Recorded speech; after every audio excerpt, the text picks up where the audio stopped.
Ancient Babylonia did not preserve a single unified story about how the universe began. Instead, several creation traditions circulated at the same time. Later, scholars tried to organize and explain these stories, but they never fully merged them into one consistent account.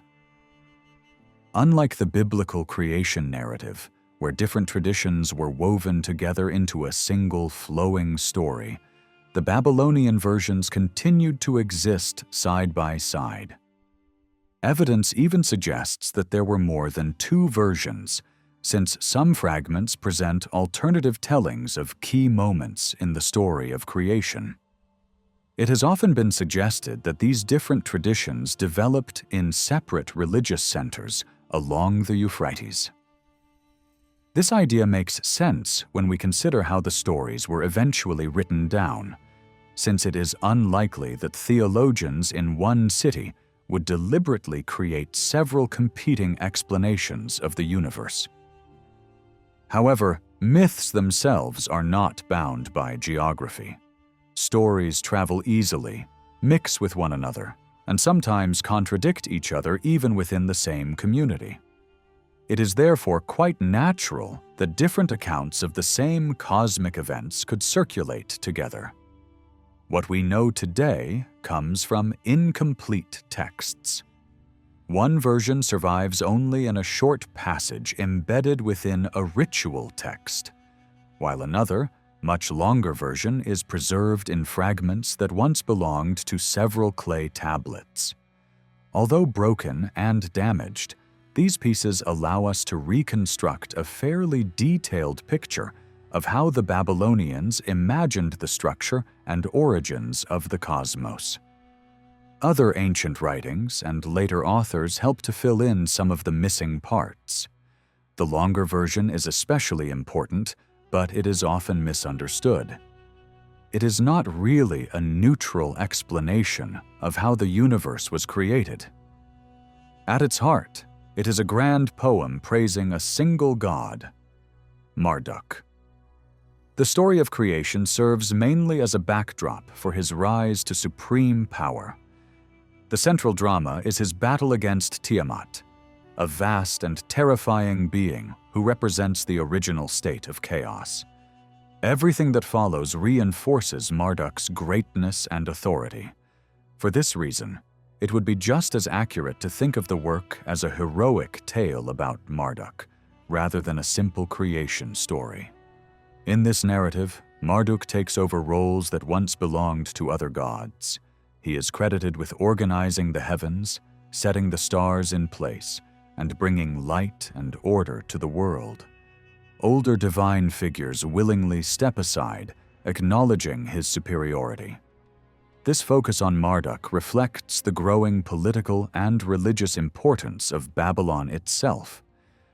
Since Marduk rose to prominence relatively late, the shaping of these traditions must belong to a period well after earlier rulers, when his authority was widely accepted.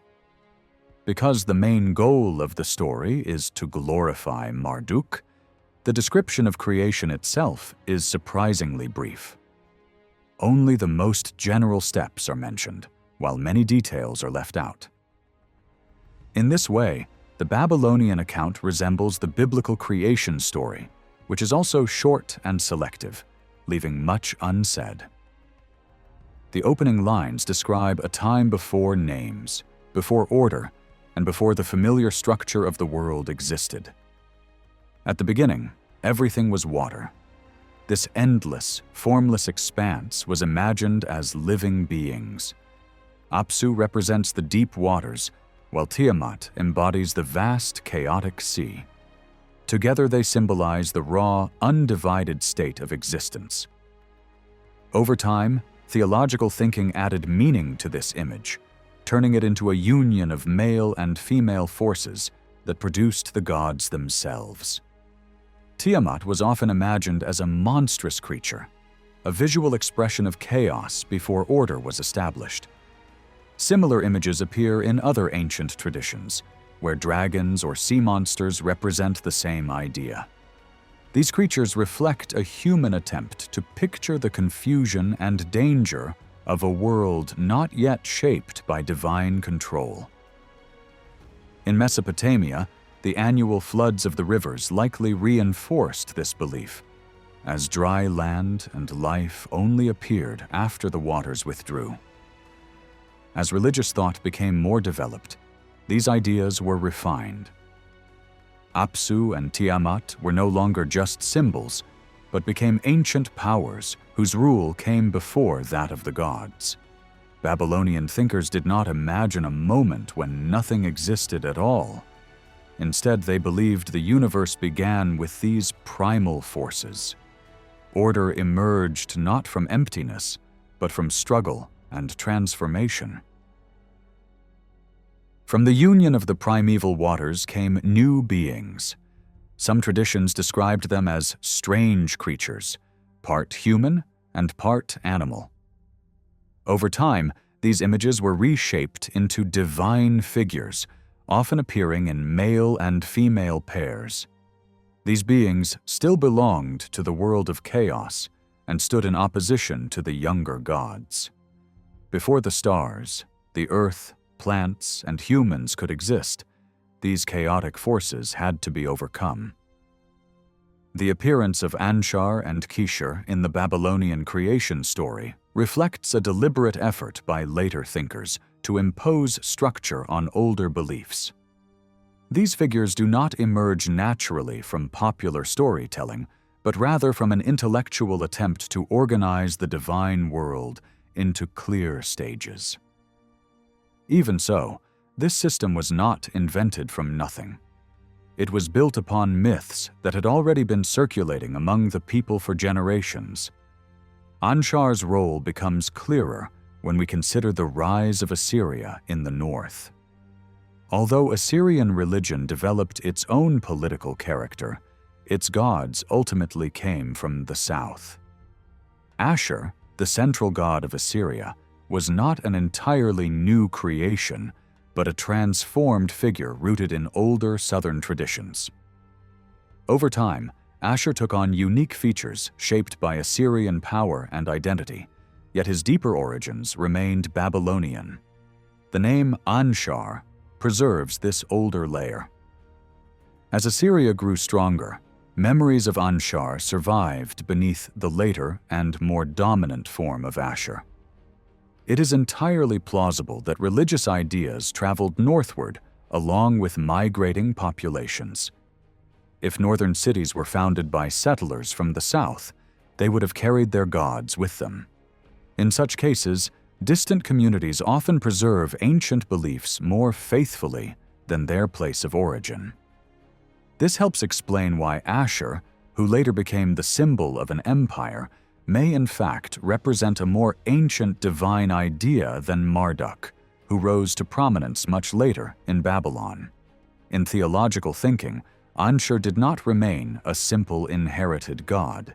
He was reshaped into an abstract symbol. His name was reinterpreted to suggest a power that encompassed everything above, the sky and the heavens.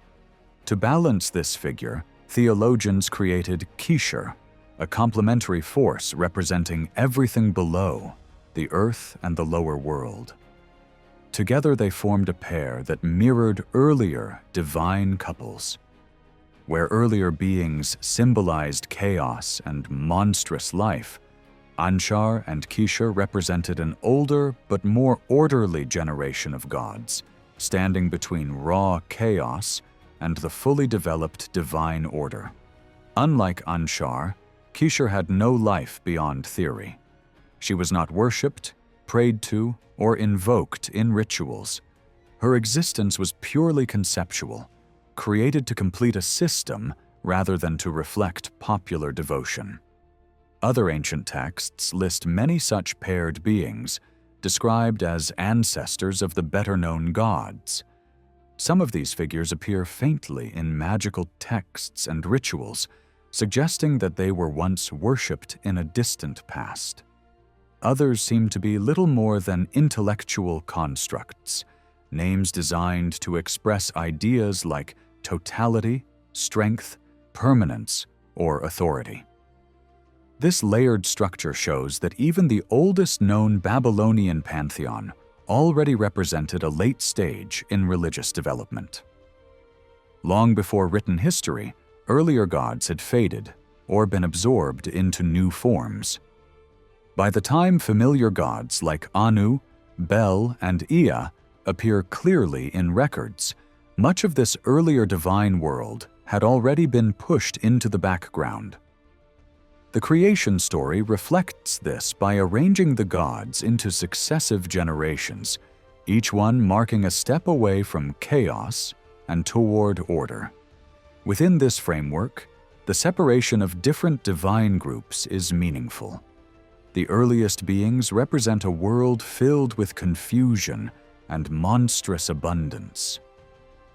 Anshur and Kishar signal the first real division of the universe into upper and lower realms. This division is the first true blow against chaos. From this point onward, conflict becomes inevitable, leading eventually to a final struggle that will bring complete order.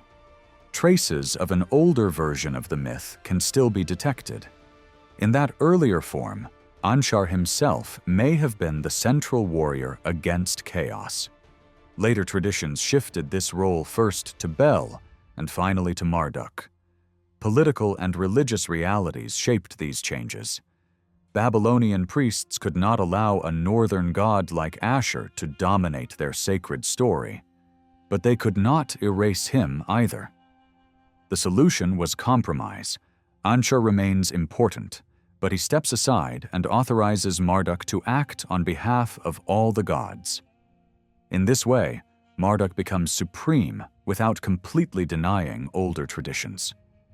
As the story moves toward open conflict, chaos prepares for war. Tiamat does not stand alone. She creates a terrifying host of monstrous beings, creatures formed from excess rather than emptiness. This is not a universe beginning from nothing, but one overflowing with uncontrolled life. These beings are armed, aggressive, and fearsome, embodying everything the ordered cosmos must overcome.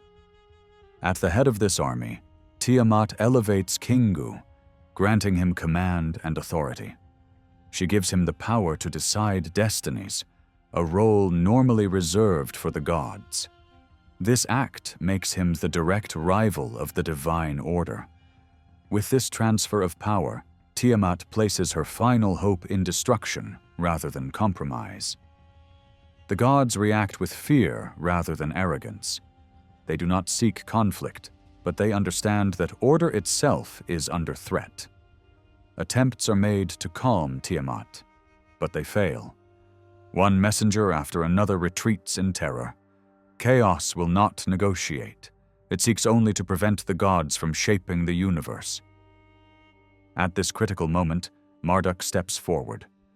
Unlike the others, he is eager for the challenge, but he demands absolute authority in return. If he is to save the gods, he must rule them. The assembly agrees. They grant him supreme power, acknowledging that whatever he commands will stand forever. A great feast follows, symbolizing unity and solemn agreement. The gods celebrate, drink, and affirm their decision. Marduk is proclaimed king. He demonstrates his power through a sign, making an object vanish and return by command alone. This proves that creation and destruction are now in his hands. Fully armed, Marduk prepares for battle. His weapons combine the tools of a warrior with the forces of nature. Storms, winds, lightning, and nets of divine power all become instruments of his will. With these, he moves toward the final confrontation, ready to end the age of chaos and reshape the universe into a stable and ordered world.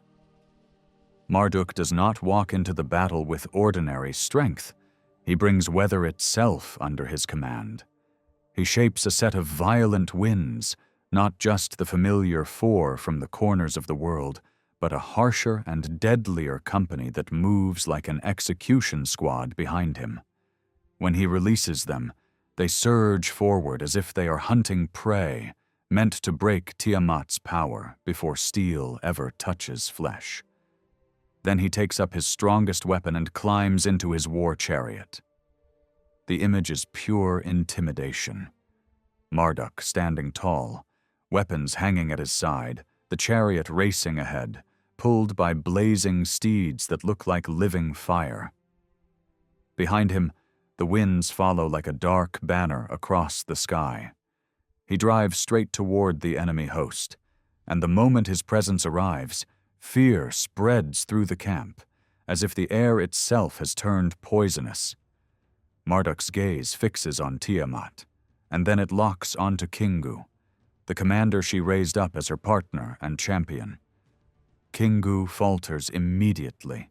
He cannot bear the radiance around Marduk, that overwhelming aura that makes courage collapse before the fight has even begun. The monsters around Kingu sense their leader's weakness and begin to shake. Only Tiamat refuses to bend. She stands firm, defiant, as if she is too ancient to understand fear. Marduk calls her out without hesitation. He challenges her pride, accusing her of turning the world toward ruin, of choosing destruction over balance, of stirring hatred against the gods. And then he demands the simplest answer possible. No speeches, no negotiations. If she wants war, let her step forward and face him. Tiamat's response is not calm anger, but a violent kind of madness. She erupts as if possessed, screaming with a wild force that makes the ground tremble beneath her. She throws out words of power, reciting dark formulas meant to twist fate back into chaos. It is the sound of the old world refusing to die. Marduk does not retreat. They close the distance. Chaos and order move toward each other, as if the universe itself has narrowed into a single battlefield. When the clash begins, Marduk fights with strategy, not rage. He casts a great net, aiming to trap Tiamat before she can escape or overwhelm him. Then he sends a crushing wind straight into her face. Tiamat opens her mouth wide to swallow her enemy, to drown him with the force of the deep. But the moment she does, the wind drives inside her. It fills her body like a poison breath. She cannot close her jaws. Her massive form swells and distorts as the storm inflates her from within. Her strength turns against her, and the more she strains, the more helpless she becomes. That is the opening Marduk needs. He drives his weapon into her, piercing deep, tearing through her inner power, cutting straight to the heart of the monster. The struggle ends in a brutal final moment. Tiamat collapses, her life extinguished, and Marduk stands over the fallen body as proof that chaos has been struck down. With Tiamat defeated, the rest of her forces break. The monsters try to run, but there is nowhere to go. Marduk gathers them quickly, trapping them in the same net, including Kingu, who is captured without glory. And then comes the symbolic turning point that seals everything. Marduk takes the tablets of destiny from Kingu and claims them for himself. The right to shape reality, to decide how the universe will function, is no longer in the hands of chaos. It belongs to Marduk and the gods who follow him. The divine world erupts in celebration. The gods surround Marduk with gifts, honors, and praise. Now that he has crushed the threat, he is no longer only a warrior. He becomes the one who must build the world into a fixed and stable form. He begins with the body of Tiamat. He cuts it in two, dividing the defeated chaos like material meant for construction. One half is stretched upward and shaped into the roof of the sky, a barrier designed to hold back the upper waters. It is secured like a gate with a locked boundary. and a guardian is placed there as if the heavens are a fortified wall. The message is clear. The floods of the high deep will not be allowed to spill freely into the world again. After securing the sky, Marduk moves through the heights as if inspecting what he has just formed. And here the story begins to feel like two ideas merging into one. On one level, it sounds like the sun crossing the sky after storms have been beaten back, a familiar seasonal drama in the Euphrates lands, where floods and violent weather give way to clear light. On another level, it is the language of cosmic planning, turning that yearly struggle into the first moment of creation. In this blend, myth and system overlap so tightly that it becomes hard to separate a nature story from a grand explanation of the universe. Next, attention shifts to the great waters below, the deep sea imagined to surround the earth and flow beneath it. These waters were not thought to be newly created at this moment. They are primordial, always there. What changes is control. Marduk assigns this deep realm to Ea, marking its boundaries and establishing it as a regulated domain rather than an uncontrolled abyss. Even with Marduk's supremacy, older traditions still echo in the background, because Ea remains tied to the deep in the popular imagination. With the upper waters restrained and the lower waters placed under authority, the earth can be set in place. It is pictured not as a globe, but as a vast vaulted structure, like a great bowl turned upside down. Beneath it lies the deep. Above it stretches the sky. The world becomes layered, heaven overhead, earth below it like a curved roof, and the ancient waters surrounding and supporting everything. The cosmos is not empty space. It is architecture, divided into realms, each with its ruler. At this point, the three great divine domains are confirmed. The heavens belong to Anu. The earth belongs to Bel. The deep waters belong to Ea. The victory over Tiamat does not simply end a war. It establishes the permanent arrangement of reality, the stable order the gods will maintain. From here, the story moves beyond storm and battle into the organization of time and the sky's patterns. The stars are placed like signs in fixed positions. The year is divided, the months are set in order, and the heavens become a regulated system rather than a wild expanse. Certain major celestial markers are positioned to keep everything from drifting off course. Even the idea of gates in the sky appears, as if the sun must pass through openings at dawn and dusk. The moon takes on a special role. It becomes the chief light of the night and the main guide for measuring time. Its phases are treated like a divine schedule, marking the rhythm of days and months. The instructions given to it describe how it should move, how it should relate to the sun, and how it should keep the calendar steady. Parts of the tradition hint that other versions existed about what happened next. Some strands of belief gave major creative acts to Ea rather than Marduk, especially when it came to humanity. But the version centered on Marduk could not end without attributing the final and greatest achievement to him. A creator king who defeats chaos must also be the one who completes the world. When Marduk's work is understood as finished, the gods gather around him in reverence and proclaim his greatness through a flood of titles. The idea is not just to praise him, but to show that he contains the powers of many gods within himself. He is called the giver of life, the bringer of order, the one who rescues and restores, the force that turns disaster into stability. Even the defeated powers are treated with a kind of restrained mercy, captured and subdued rather than instantly erased, as if the new order prefers control over meaningless slaughter. At the peak of this praise, the older gods themselves confirm what everyone now accepts. They willingly grant Marduk their own honored names, as if handing him their authority without resistance. The message is unmistakable. The universe has a ruler, and the ruler is not simply strong. He is the one through whom the world's structure, its laws, and its fate are now fixed forever. The story that praises Marduk is not only a myth about monsters and storms, it is also a political and religious argument in the shape of a poem.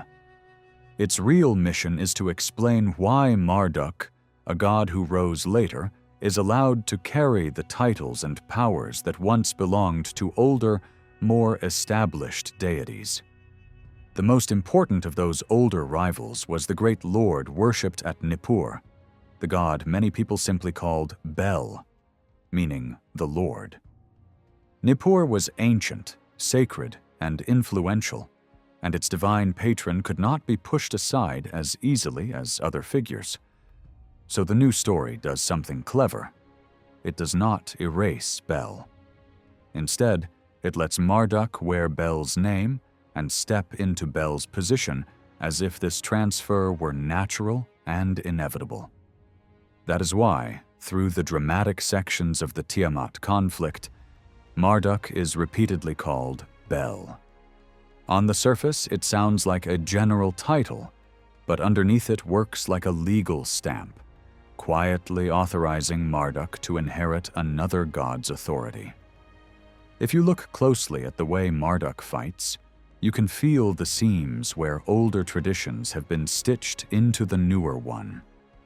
Marduk is often imagined as a shining power linked to the sun, yet the weapons he uses do not always fit a purely solar figure.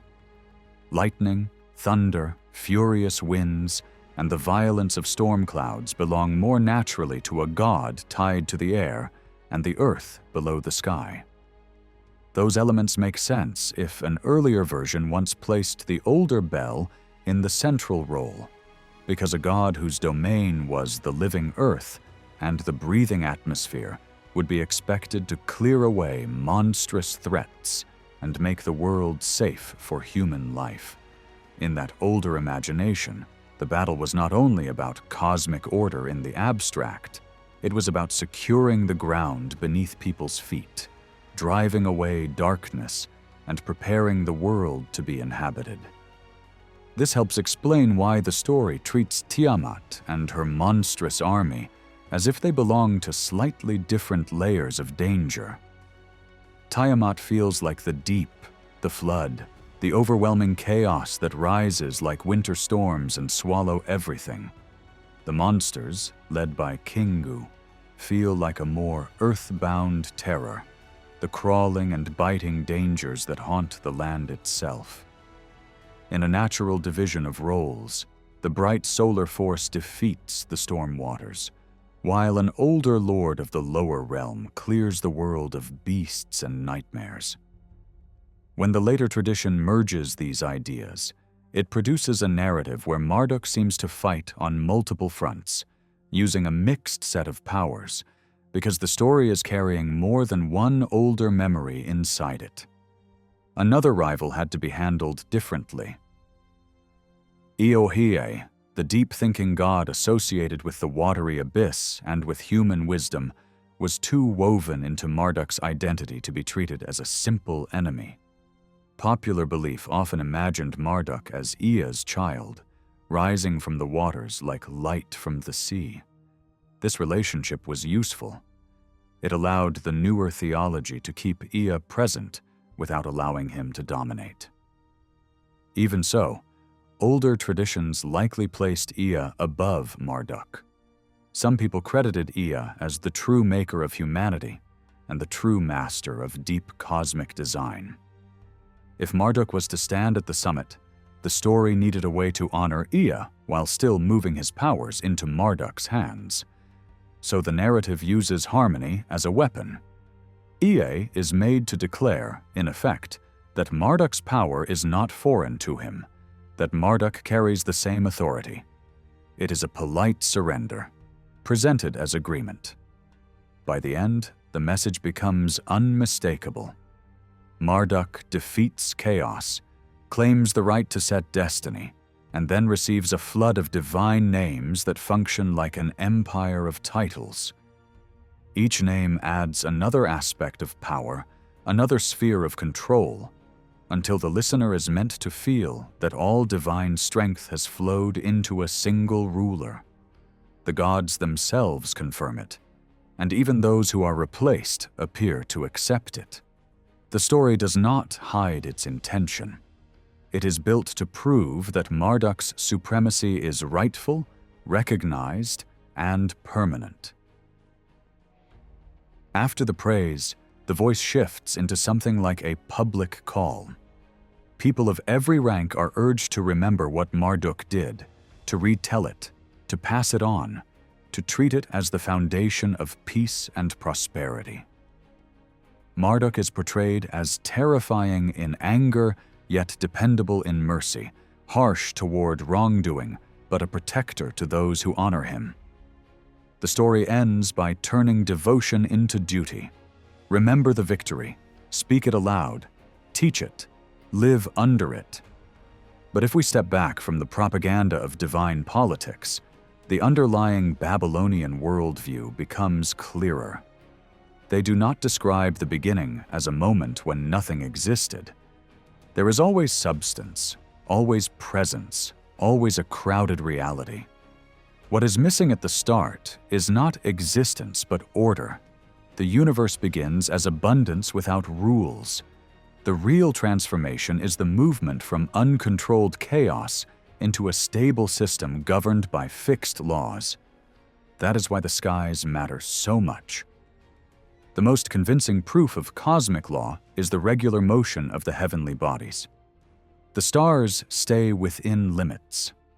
The moon follows a mapped rhythm. The sun crosses the sky as if it were supervising the whole arrangement. To ancient eyes, that repeating precision looked like the first and greatest triumph of order. In that way of thinking, the heavens are imagined as a vast, stretched covering, and this covering has boundaries. It is not endless. It has edges, and at those edges stand guarded openings, like gates at the ends of the world. The sun is pictured as passing through these openings, rising from the encircling waters and departing again when its journey is complete. This is not the language of geometry. It is the language of a world that feels built, bounded, and watched. Water is just as important, because water is both life and threat.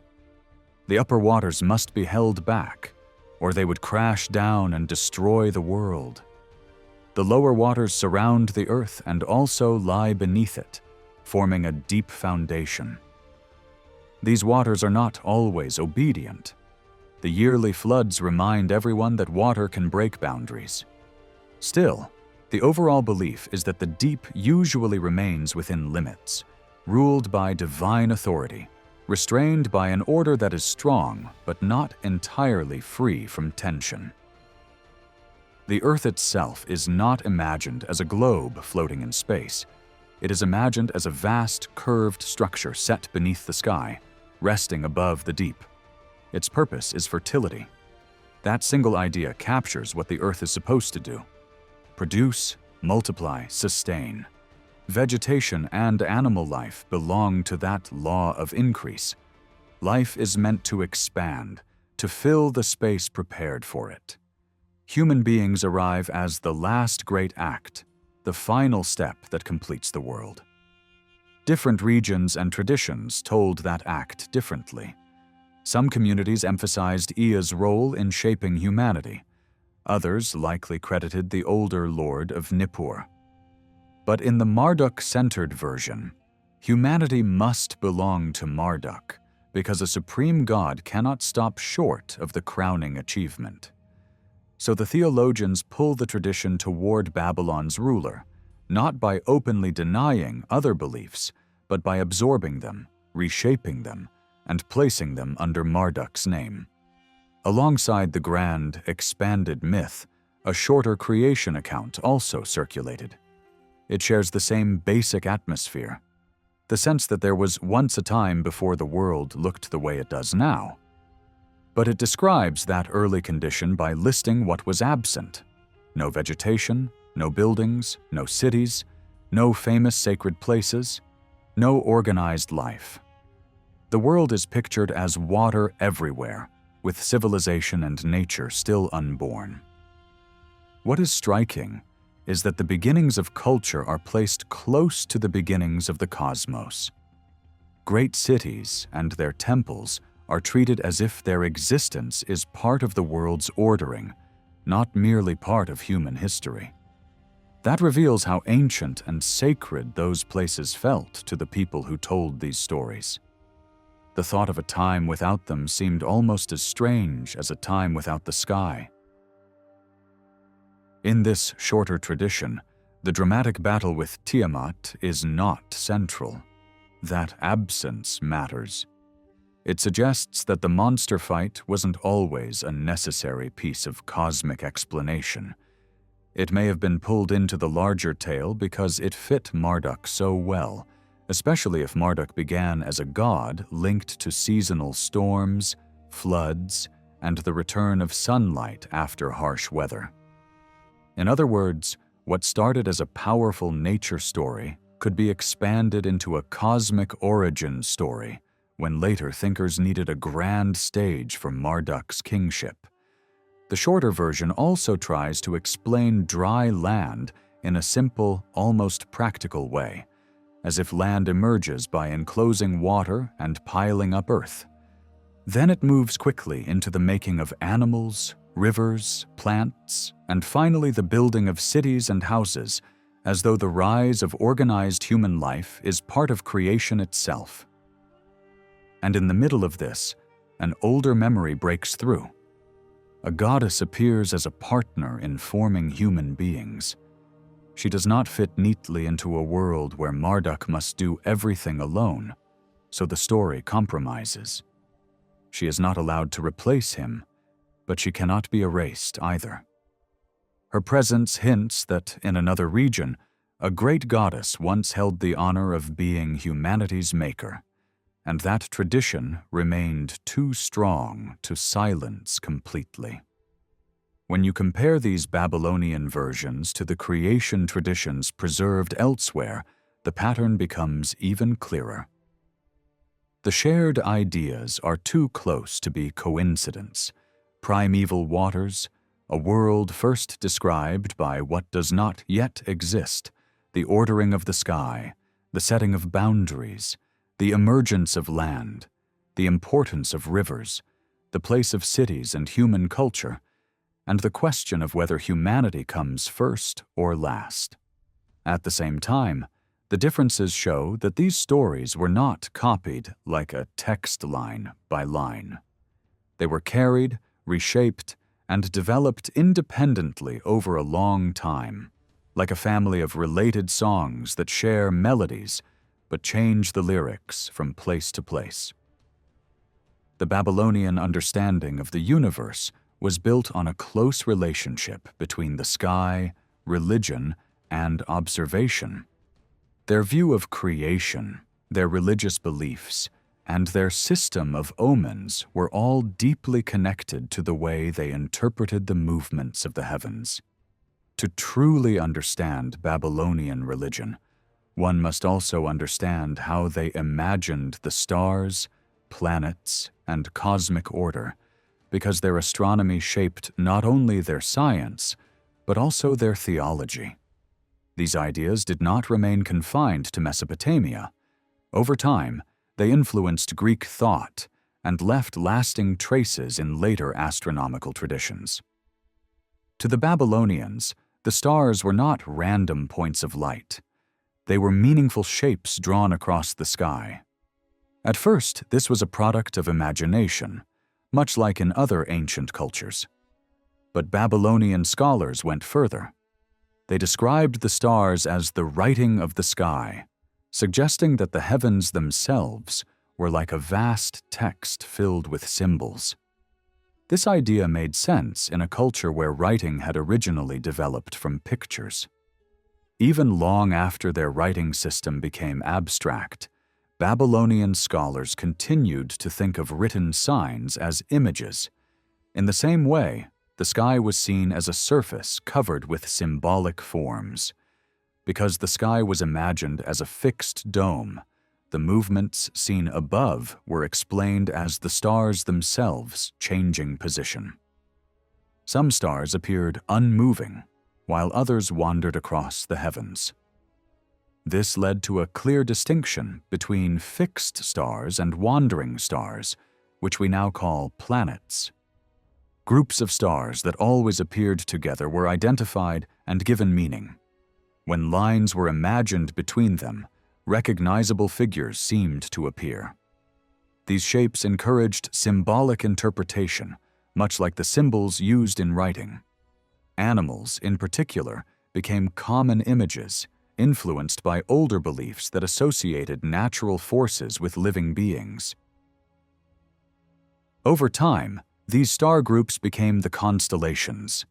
Many were imagined as animals such as bulls, scorpions, rams, and fish.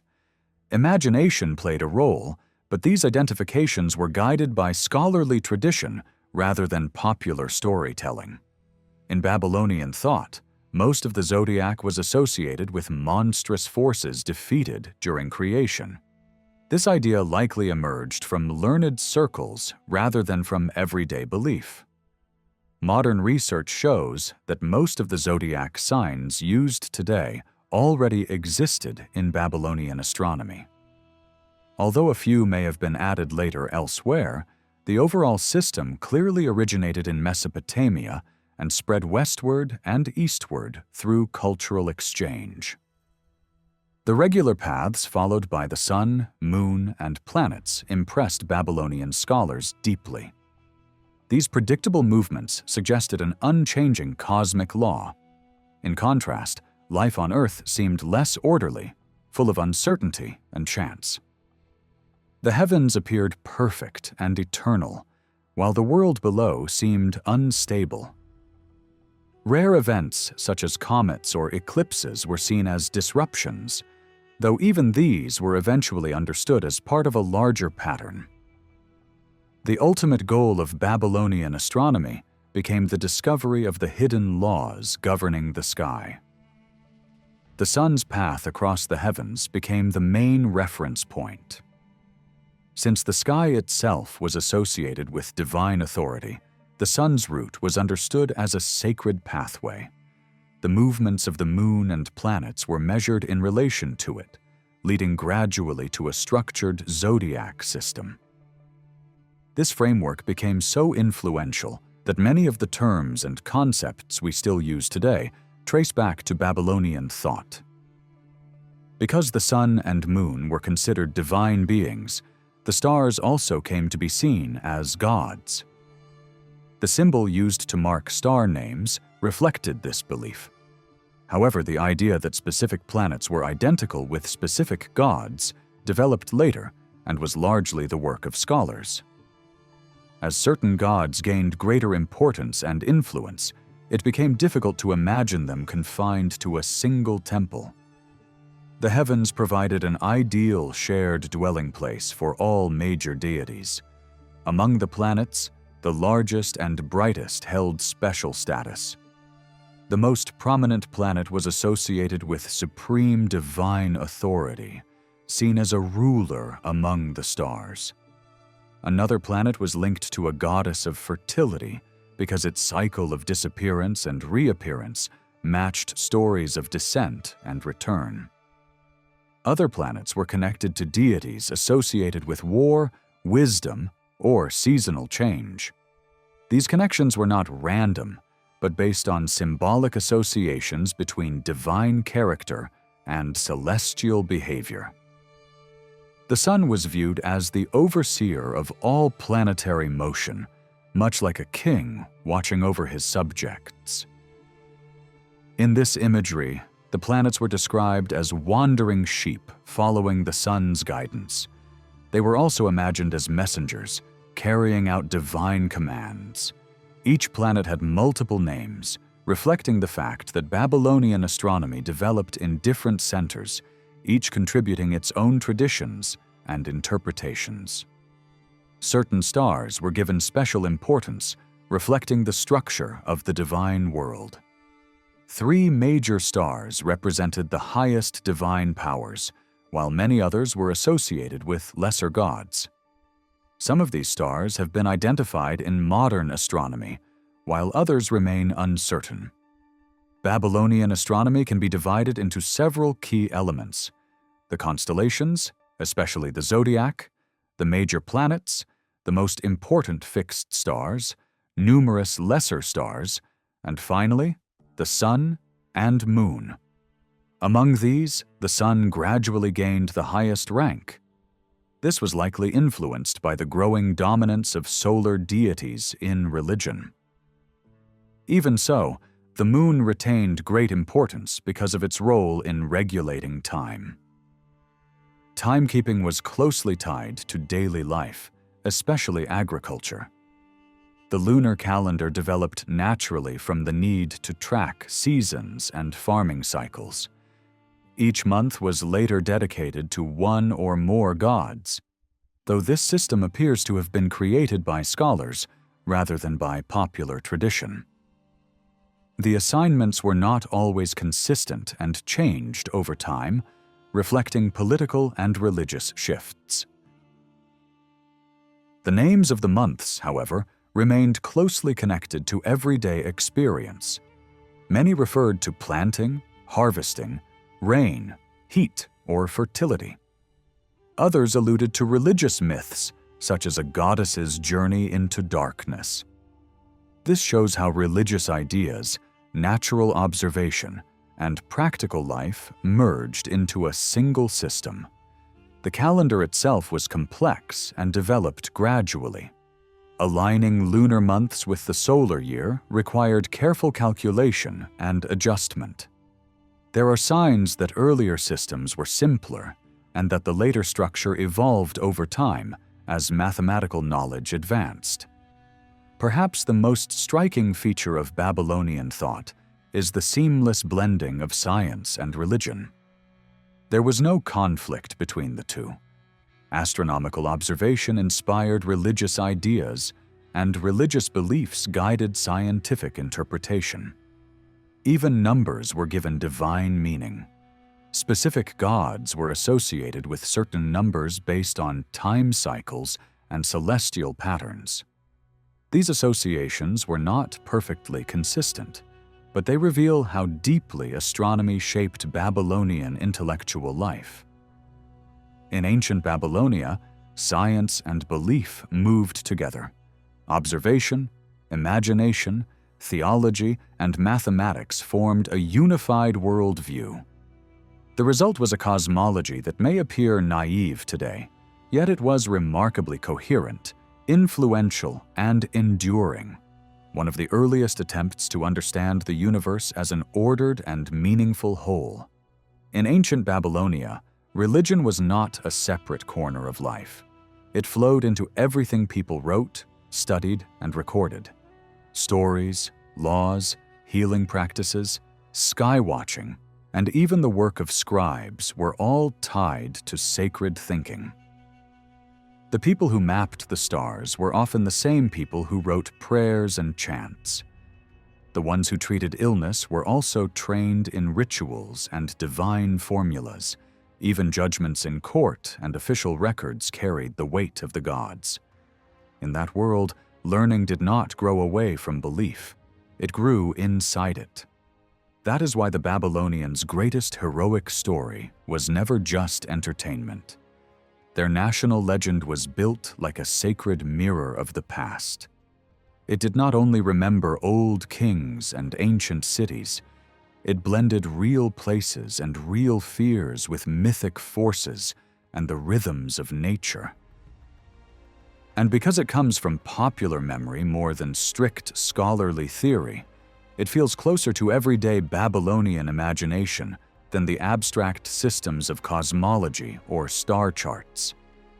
People care about the origins of their own land, their own heroes, and their own struggles far more than they care about distant theories explaining the whole universe. Big cosmic models tend to become the property of specialists. Hero stories stay alive on the streets, in songs, and in the shared memory of a people. This is exactly why the Gilgamesh epic feels so vivid. It is not a cold system of ideas. It is an adventure built from many older tales fused together. For a long time, even the hero's name was unclear, because it was written in a way that hid its sound. Eventually, scholars connected that ancient written form to the name we know today: Gilgamesh. Even then, the tradition was messy. Different legends sometimes tangled together, and characters from separate stories could be mistaken for one another. But what matters most is that behind the myth, there appears to be a real historical figure, a powerful early ruler whose memory grew larger and more legendary with time. In Babylonia, early kings were often treated like divine beings. Their names could be written with marks reserved for gods, not because they were imagined as pure spirits, but because a distant and glorious past invited deification. Gilgamesh fits that pattern. A human foundation seems to lie under the epic, but the story also absorbs the language of nature myths. Over time, the hero is reshaped into something more than a man. He begins to resemble a solar figure, a force of strength and judgment connected to the ordering power of the sun. People invoked his name in rituals, and songs were composed to honor him. In one such prayer-like hymn, he is addressed as a ruler who decides the fate of humans, a judge whose verdict cannot be overturned, yet a figure still linked to a greater solar authority, receiving his right to judge from that higher power. This double identity, part heroic king and part divine force, becomes the key to understanding the epic. The story itself was once long and carefully arranged, but much of it is lost, surviving only in scattered copies.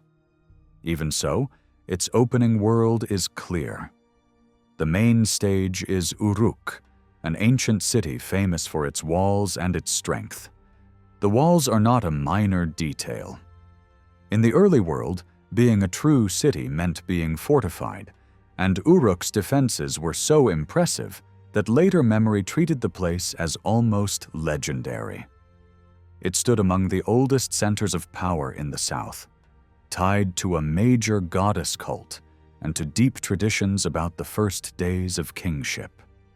The epic begins with Uruk in crisis. The city is suffering and trapped under pressure from an enemy. The land is described as disordered and cursed, as if the gods themselves have turned against the people. The siege lasts for years, and the atmosphere is one of fear, exhaustion, and spiritual panic. Then, in the next movement of the story, Gilgamesh appears as the dominant force in the city. But the people do not celebrate him as a gentle protector. They complain about him. They speak of his overwhelming power and the way his rule crushes ordinary life. He is too strong, too aggressive, too unstoppable. So the people cry out to a creator goddess and beg for balance. They do not ask for mercy. They ask for a rival. That rival is Enkidu. Enkidu is formed from clay, but he does not rise as a normal man. He is described like a being from an older world, half human and half wild, covered in hair, living among animals, feeding as they feed and moving as they move. He belongs to the wilderness, not the city, and because he lives outside human order, he becomes the perfect counterweight to Gilgamesh's violent dominance. But Gilgamesh does not wait for Enkidu to become a threat. He chooses a cleverer path.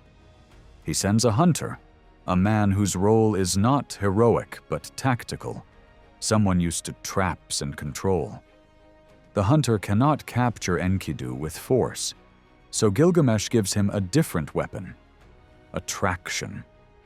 A woman from the sacred world of Uruk is brought into the plan, a temple-attached figure linked to the city's fertility cult. She is instructed to reveal herself to Enkidu, to draw him in, and to break his bond with the animals. The plan works. Enkidu is pulled into a new kind of experience, one that changes him permanently.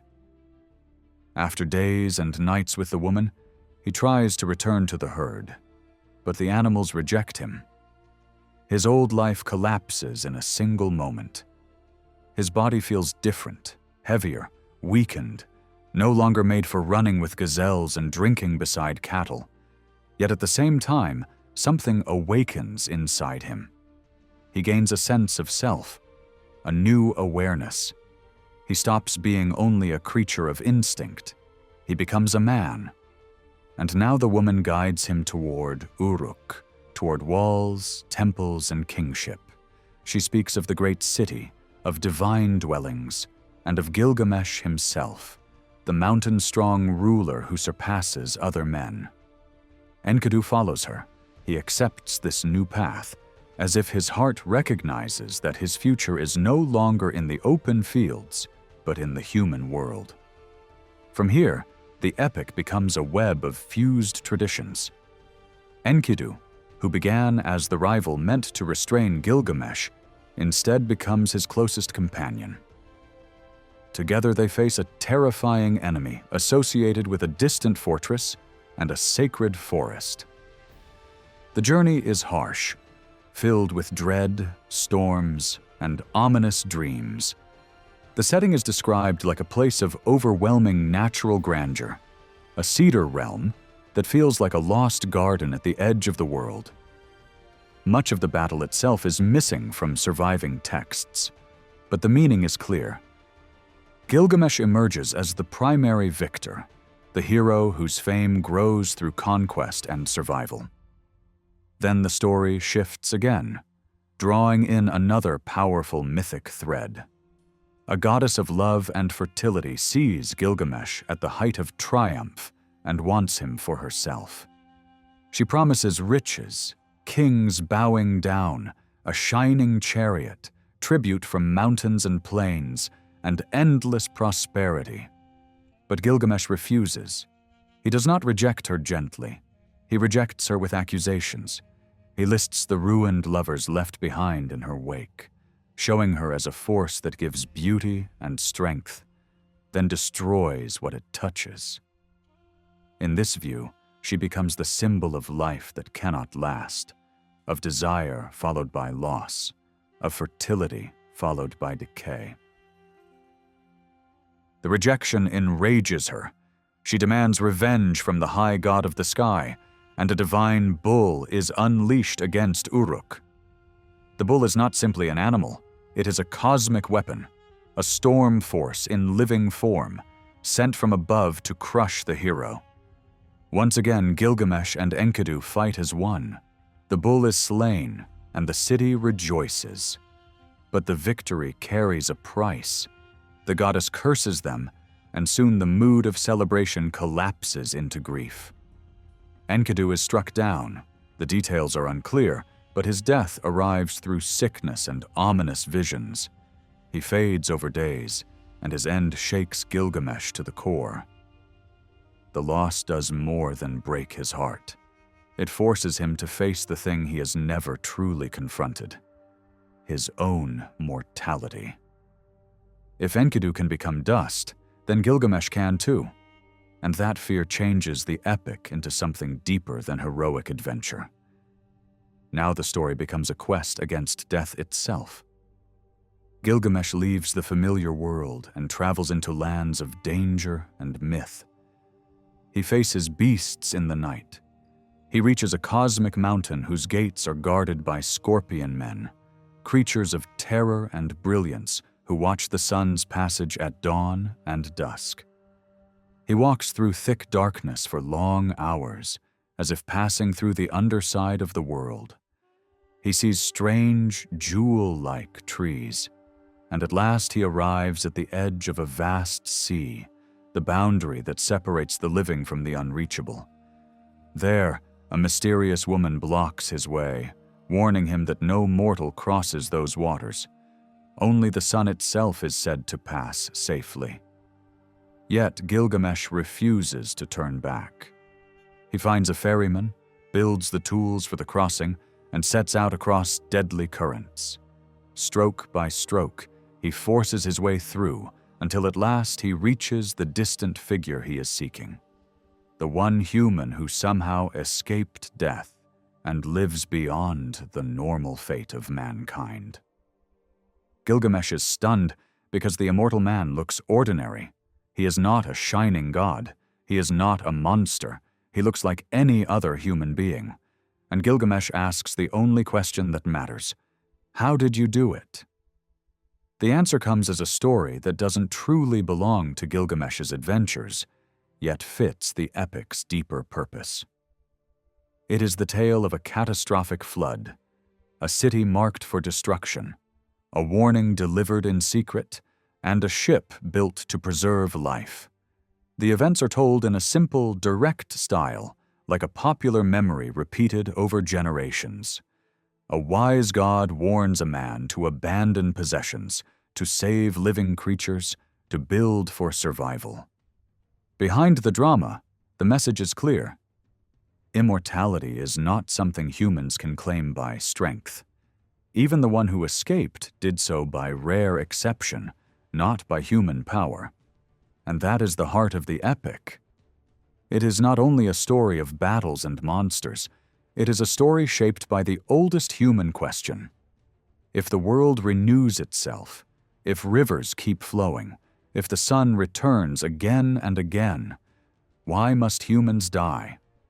The Gilgamesh epic gathers many legends, many myths, and many memories into one long road that leads to that single problem. It is a story that grows with every retelling, absorbing new pieces, because the fear and wonder at its center never disappear. The immortal survivor explains that the ship must not be built carelessly. Every measurement has to be exact, almost like a ritual of precision. The vessel is designed as a perfect balance. Its width and height match, and once it is completed, it must be pushed onto the water immediately. The warning that set all of this in motion doesn't come as a public announcement. It arrives the way divine messages usually arrive in these stories, through a dream. For kings, heroes, and chosen men, dreams are not random thoughts. They are the main doorway through which the gods speak. The man agrees to obey, but he hesitates for a practical reason. People will notice a massive ship rising in the middle of a city. They will ask questions. What should he tell the elders and the crowd when they demand an explanation? The god gives him a ready-made story. He must say that the great Lord of the dry world has rejected him, that he can no longer remain among the people, and that he must leave the land behind to live with the god of the deep waters. In other words, he will claim exile, not prophecy. It is a clever answer because it matches the way the divine world is divided. One power rules the earth and the air above it, while another rules the watery depths. If disaster is being prepared for the people of the land, then safety lies in crossing into the water god's domain. But the message is not meant to stay secret. The builder is also instructed to hint at what is coming. A violent storm will fall from the sky, and life on land will be wiped away. Humans, animals, birds, everything that breathes above the ground. The moment is not given as a calendar date. Instead, it is tied to a sign in the heavens. When the time arrives, the Stormbringer will release destruction at evening, driven by wind and thunder. The catastrophe is not described as a magical flood bursting from beneath the sea.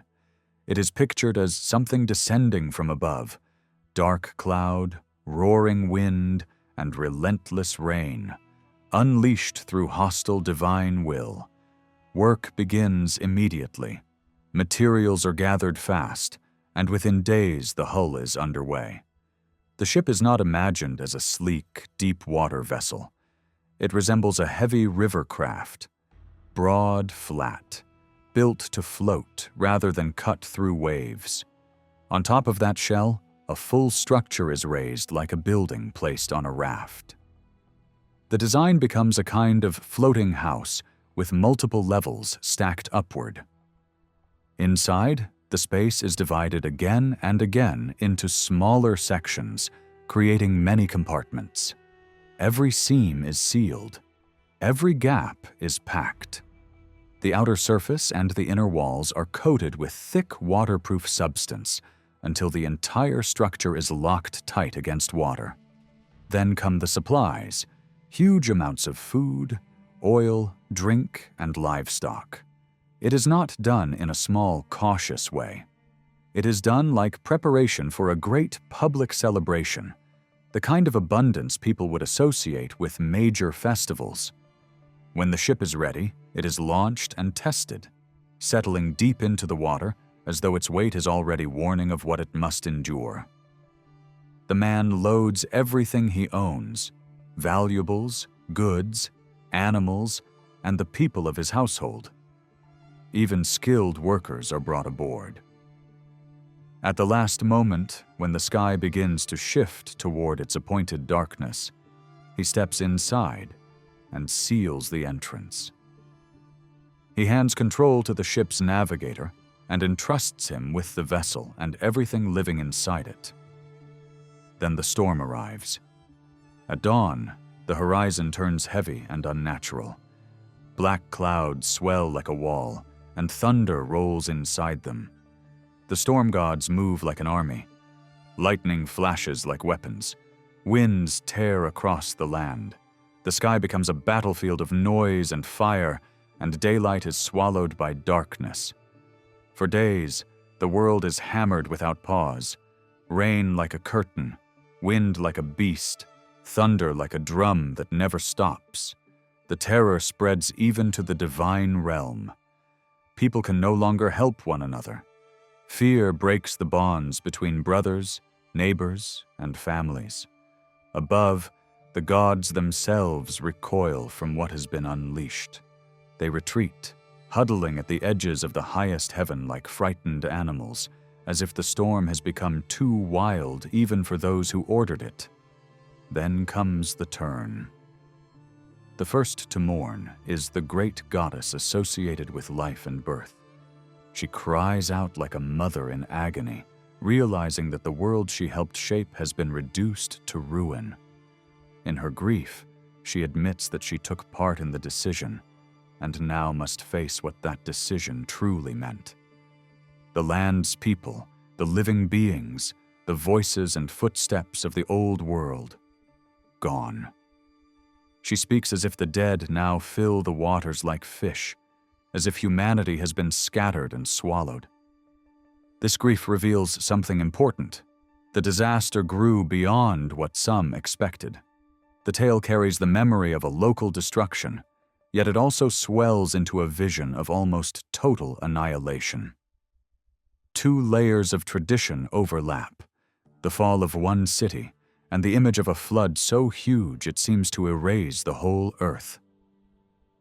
After 6 days and nights, the violence finally weakens. The sea calms, the winds lose their rage, the rain thins and stops. Silence returns in broken pieces, and the survivor looks out across a world that no longer resembles the one he knew. Everything has become water and mud. He opens a gap to let light enter, and the sight crushes him. He sits, stunned, and weeps. Wherever he turns his head, he sees only sea. As time passes, the waters begin to retreat. Land rises like a promise. A peak appears, a place of rescue, and the vessel drifts toward it and sticks fast. For days it remains held there, trapped between flood and mountain. When the time feels right, The survivor tests the world with birds. First, a dove is sent out. It circles, finds nowhere to rest, and returns. Then a swallow, and it too comes back empty. Finally, a raven is released. It flies out, sees that the water line has dropped, and does not return. That is the sign. The world is reopening. The survivor steps onto the mountain and offers a sacrifice.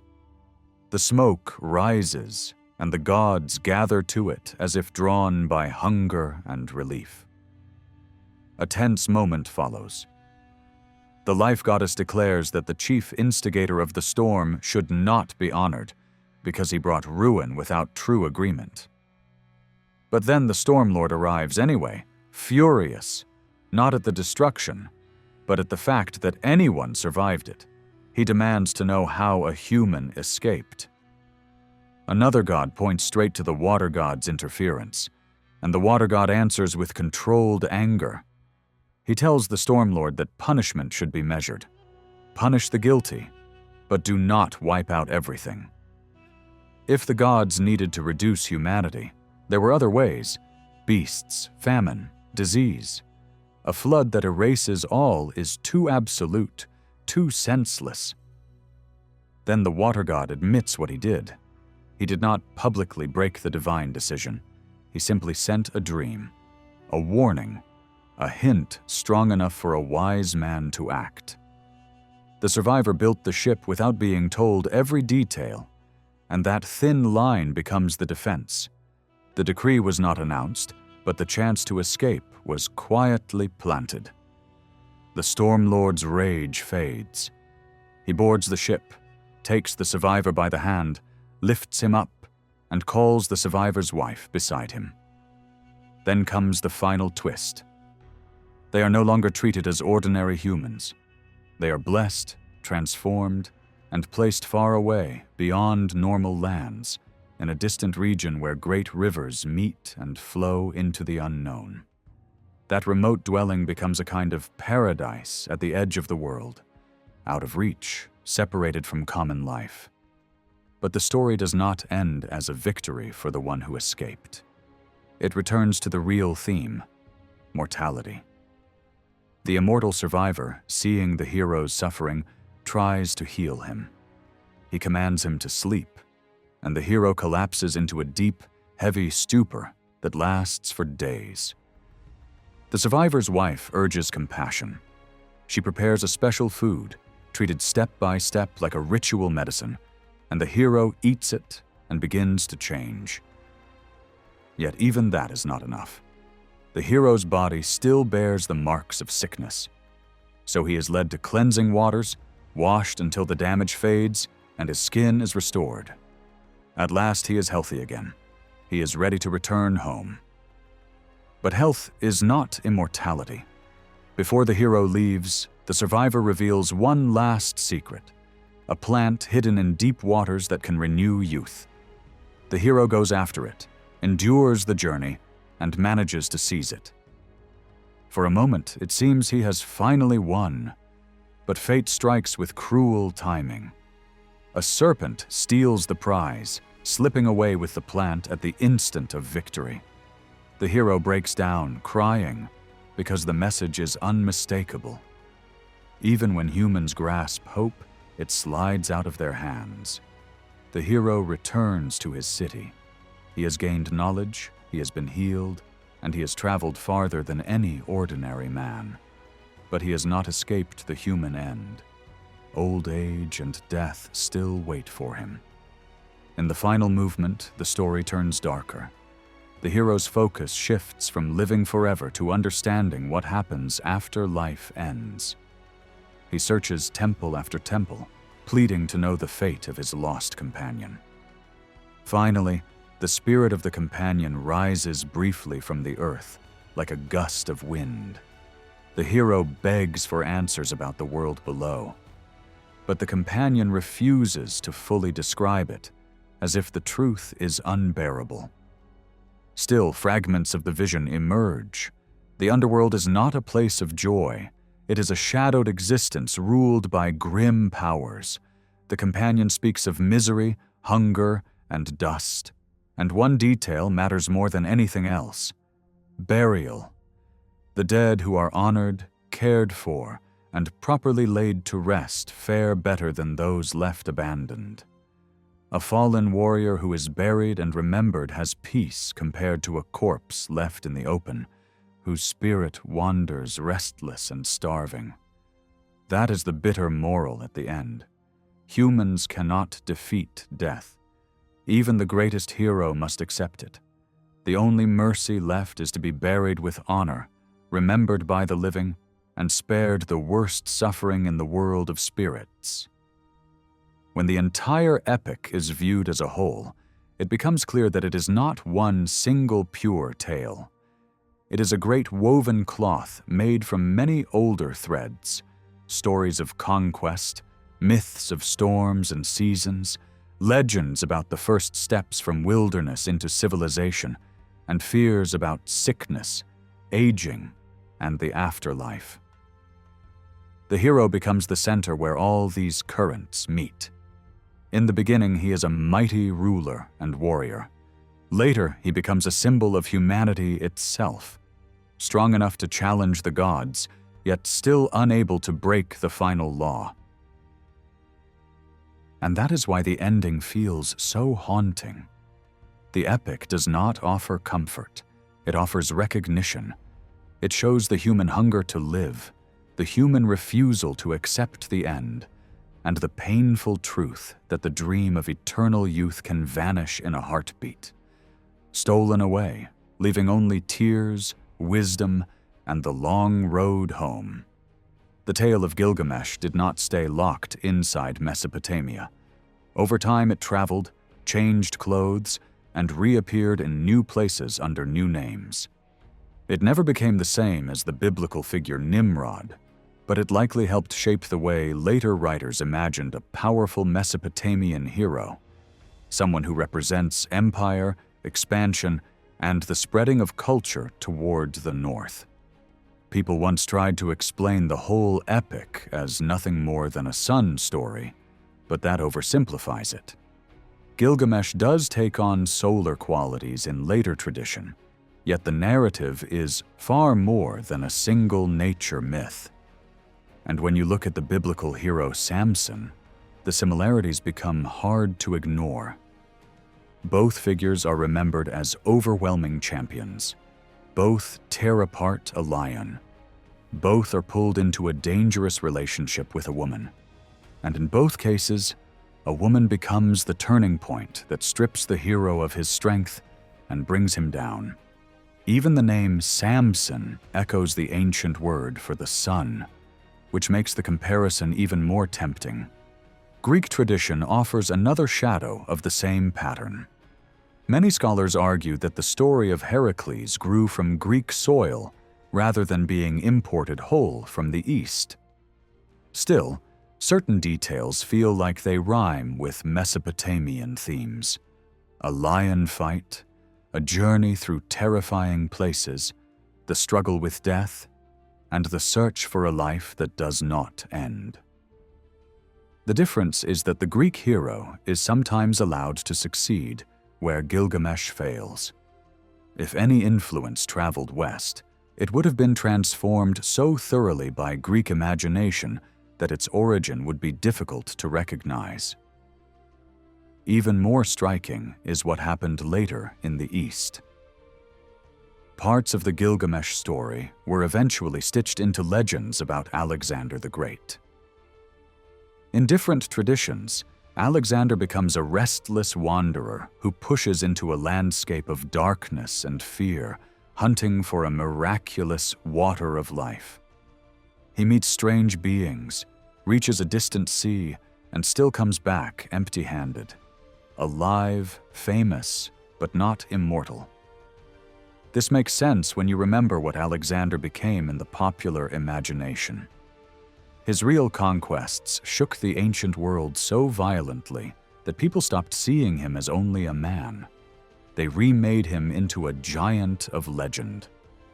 And once that happened, every region he touched began to pour its own myths into his shadow. Persian tales, Egyptian wonders, Arabian romances, Syrian stories, Jewish reflections, and yes, memories from Babylonia. In that melting pot, the old hero does not die. He simply changes his face. Gilgamesh survives inside Alexander, and later Alexander's legendary traits drift into the stories of other heroes. For a long time, many believed the Semitic world produced fewer myths than places like Greece or India. Mesopotamian texts shattered that idea. The major epics alone prove a powerful myth-making imagination, and beyond them, there were many other stories: gods and demons, storm battles, journeys to impossible places, and semi-divine heroes whose names still echo through fragments. The surviving pieces are probably only a small portion of what once existed. Entire libraries remain lost, and many tablets recovered were only a fraction of what ancient scribes once collected.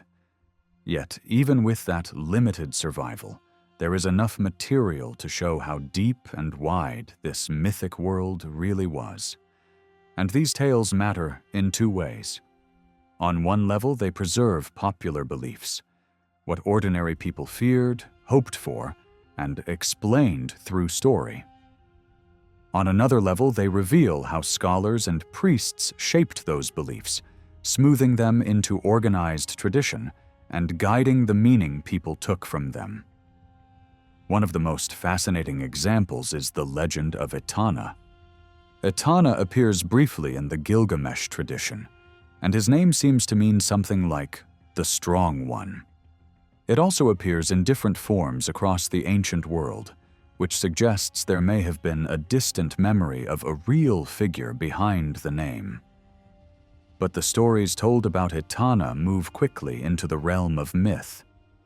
He is linked to the sun god as a patron, and later tradition places him among the shadowy figures of the What survives of his legend focuses on two major episodes. The first is deeply human: the desperate desire for a child. Etana's wife cannot complete her pregnancy safely, and the household falls into fear. Etana turns to the sun god for help, asking for a special plant, something believed to carry the power of birth and safe delivery. The answer points him toward a mountain, where the plant is presumed to grow. Even in this broken form, the story feels familiar, because many cultures tell heroic births as if they require supernatural help, as if greatness can only enter the world through struggle. The second episode is more dramatic and far stranger. Etana is drawn into the sky by an eagle. The tale is told like a personal memory, as if Etana himself is describing what he saw. The eagle invites him to cling tightly, chest to chest, hands to wings, and then the flight begins. As they rise, the world below shrinks in stages.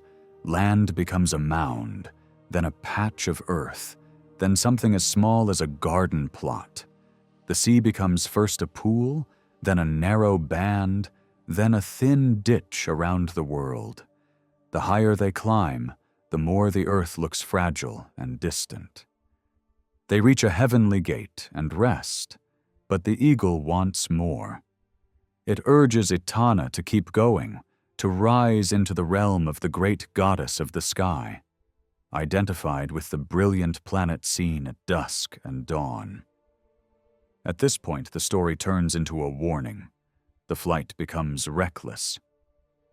Etana hesitates, sensing danger, but the momentum has already carried them too far. Suddenly, the journey collapses.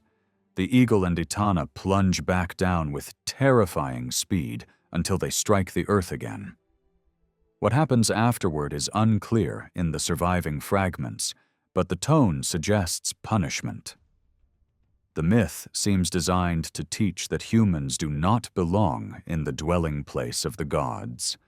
A mortal may be honored in death and remembered as semi-divine, but the sky itself is not meant to be conquered. There is an old tale in later Greek writing about a royal child thrown from a tower and saved by an eagle, then raised by a gardener. The name attached to that child is sometimes Gilgamesh, but the eagle belongs more naturally to Etana's world. That makes it likely the story was reshaped and misassigned as traditions blurred and merged over centuries.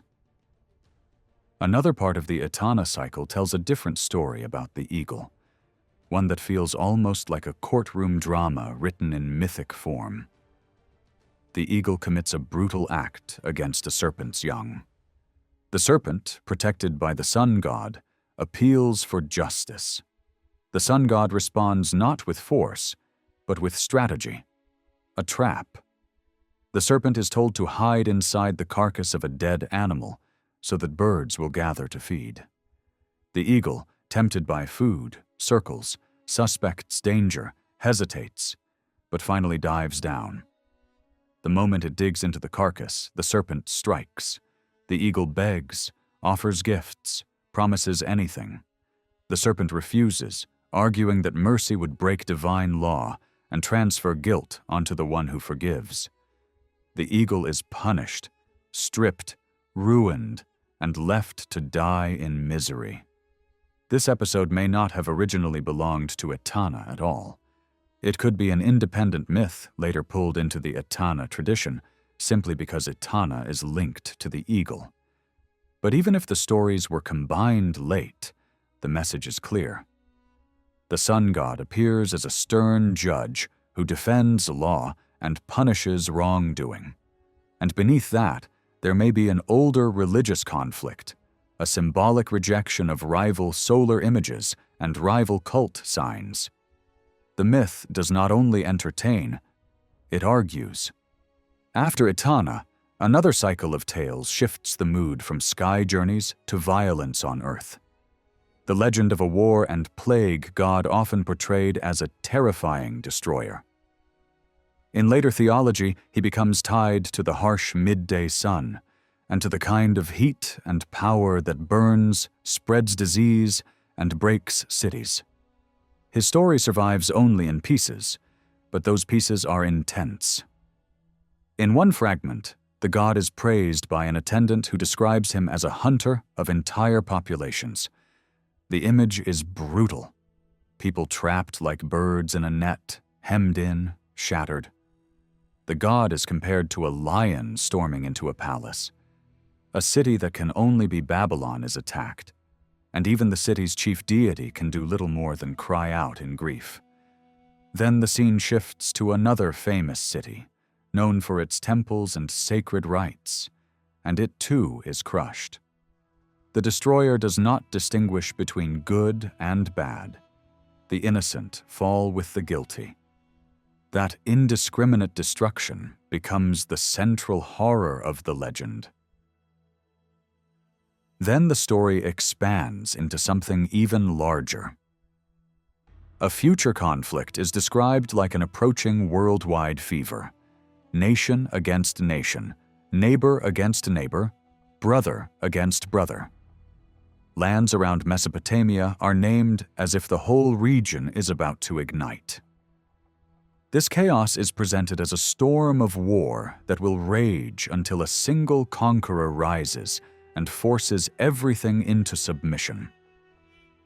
In the way the story is shaped, that conquering figure is imagined as the great unifier of Babylonia, the ruler who brings an era where violence finally quiets down.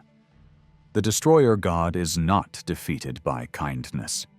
He is calmed by overwhelming political power. The closing portion of the legend turns the war god into a warning and a protector at the same time. The god admits that rage once drove him to sweep through lands and ruin harvests, but now he offers a different promise. Honor him properly, and he will hold back pestilence and disaster. He claims that those who sing of his power will be spared disease, that those who preserve his story will avoid the enemy's hand, and that a home displaying the record of his deeds will remain safe even when chaos rages outside. In other words, the tale becomes more than a memory. It becomes a shield. This shift reveals something important about Babylonian life. Even after an empire forms, war does not vanish completely, but everyday life leans toward stability, trade, routine, prosperity, and the desire for calm. In that environment, a raging war god becomes less attractive than a restrained one. The same violent figure who once embodied terror becomes, over time, a force people try to keep satisfied, like a dangerous power that must be soothed rather than challenged. That is why tablets containing parts of this legend were placed in homes as protective objects. The story was not only told, it was used. And that is the deeper pattern running through these traditions. Heroes and gods are not fixed statues. They are living shapes in the imagination. They migrate across borders, merge with new legends, and take on new meanings as the world changes. Gilgamesh becomes a model for later heroes. Etana becomes a warning against reaching too high. The war god becomes both nightmare and guardian. In each case, the story survives because it can be reshaped, while still carrying the old fears and old questions underneath. In some Babylonian homes, people displayed small clay tablets like protective signs. The idea was simple. Keep the name and power of a dangerous divine force in sight, and you reduce the risk of disaster. These tablets were not long. You couldn't fit an entire epic onto a small object, so families used short, meaningful lines that stood for the whole story. The message was meant to be remembered, repeated, and passed down. Parents teaching children, scribes teaching communities, singers turning it into public performance. Even the powerful were expected to listen, because the story wasn't just entertainment. It was a warning, and it was protection. From there, Babylonian myth often returns to the same harsh truth. The gods punish through chaos. Storms and disease were not random accidents in this worldview. They were tools. That is why animals associated with power and terror became symbols of divine violence. The bull could stand for thunderclouds and raging weather. The lion could stand for war, death, and epidemic destruction. And in the shape of a bird, storms could be imagined as a violent sky creature, a force that moves fast, strikes hard, and disappears into the mountains. One famous story paints this storm bird as an ambitious rebel. In Babylonian thought, the universe isn't held together only by strength, it's held together by authority. That authority is represented by a sacred set of fate decrees, the power to define law, order, and what will happen next. Whoever holds that power can command gods and humans alike. In the myth, the stormbird watches the high god who controls these decrees and grows obsessed. It doesn't want to serve within the system. It wants to rule the system. So it waits for the perfect moment, strikes, snatches the source of authority, and escapes into an unreachable mountain refuge. The result is immediate panic above and chaos below, because without rightful control, the upper waters and storm forces no longer stay within safe limits. The gods react like a council under pressure. One after another is asked to chase the storm bird and recover what was stolen, and one after another refuses. The reason is fear. Once the rebel holds the fate power, it becomes almost untouchable. It can twist destiny, command outcomes, and turn the normal hierarchy upside down. So the myth builds suspense. If even major gods hesitate, who can restore order? This is where Babylon's theology quietly reshapes older tradition. The story is arranged so that a god tied to Babylon, the figure presented as the champion of stability, becomes the one who dares to act. The storm may be unstoppable for others, but not for the hero god who stands for victory over chaos. When he defeats the rebel and takes back the authority, the world becomes safe again, and the transfer of supreme power is explained. It's not just a nature tale about bad weather, it's also a political and religious statement. The center of power has shifted, and the highest divine authority now belongs to the god whose city dominates the region.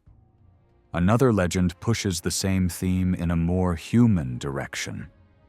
A fisherman goes out on the sea, and a violent wind rises, smashing the calm and dragging him into danger. Instead of being helpless, the man fights back, damages the storm itself, and causes the wind to vanish for days. The sky god notices that the wind has stopped and demands an explanation. The fisherman is summoned to the divine court, but his patron, the clever water god, prepares him like someone walking into a dangerous interrogation. Wear mourning, use the right words at the gate, and earn sympathy from the guardians of heaven. The plan works. The fisherman defends himself, the anger cools, and the trial turns into something far more tempting. Because the man has seen too much, because he has brushed against the secrets of heaven and earth, the gods consider granting him what humans crave most: life that does not end. They offer him food and drink meant to confer immortality. Yet his patron has already warned him not to touch them. The fisherman obeys. He refuses the gift. He accepts only the outward signs of civilization, clothing and oil, things that mark him as refined, not eternal.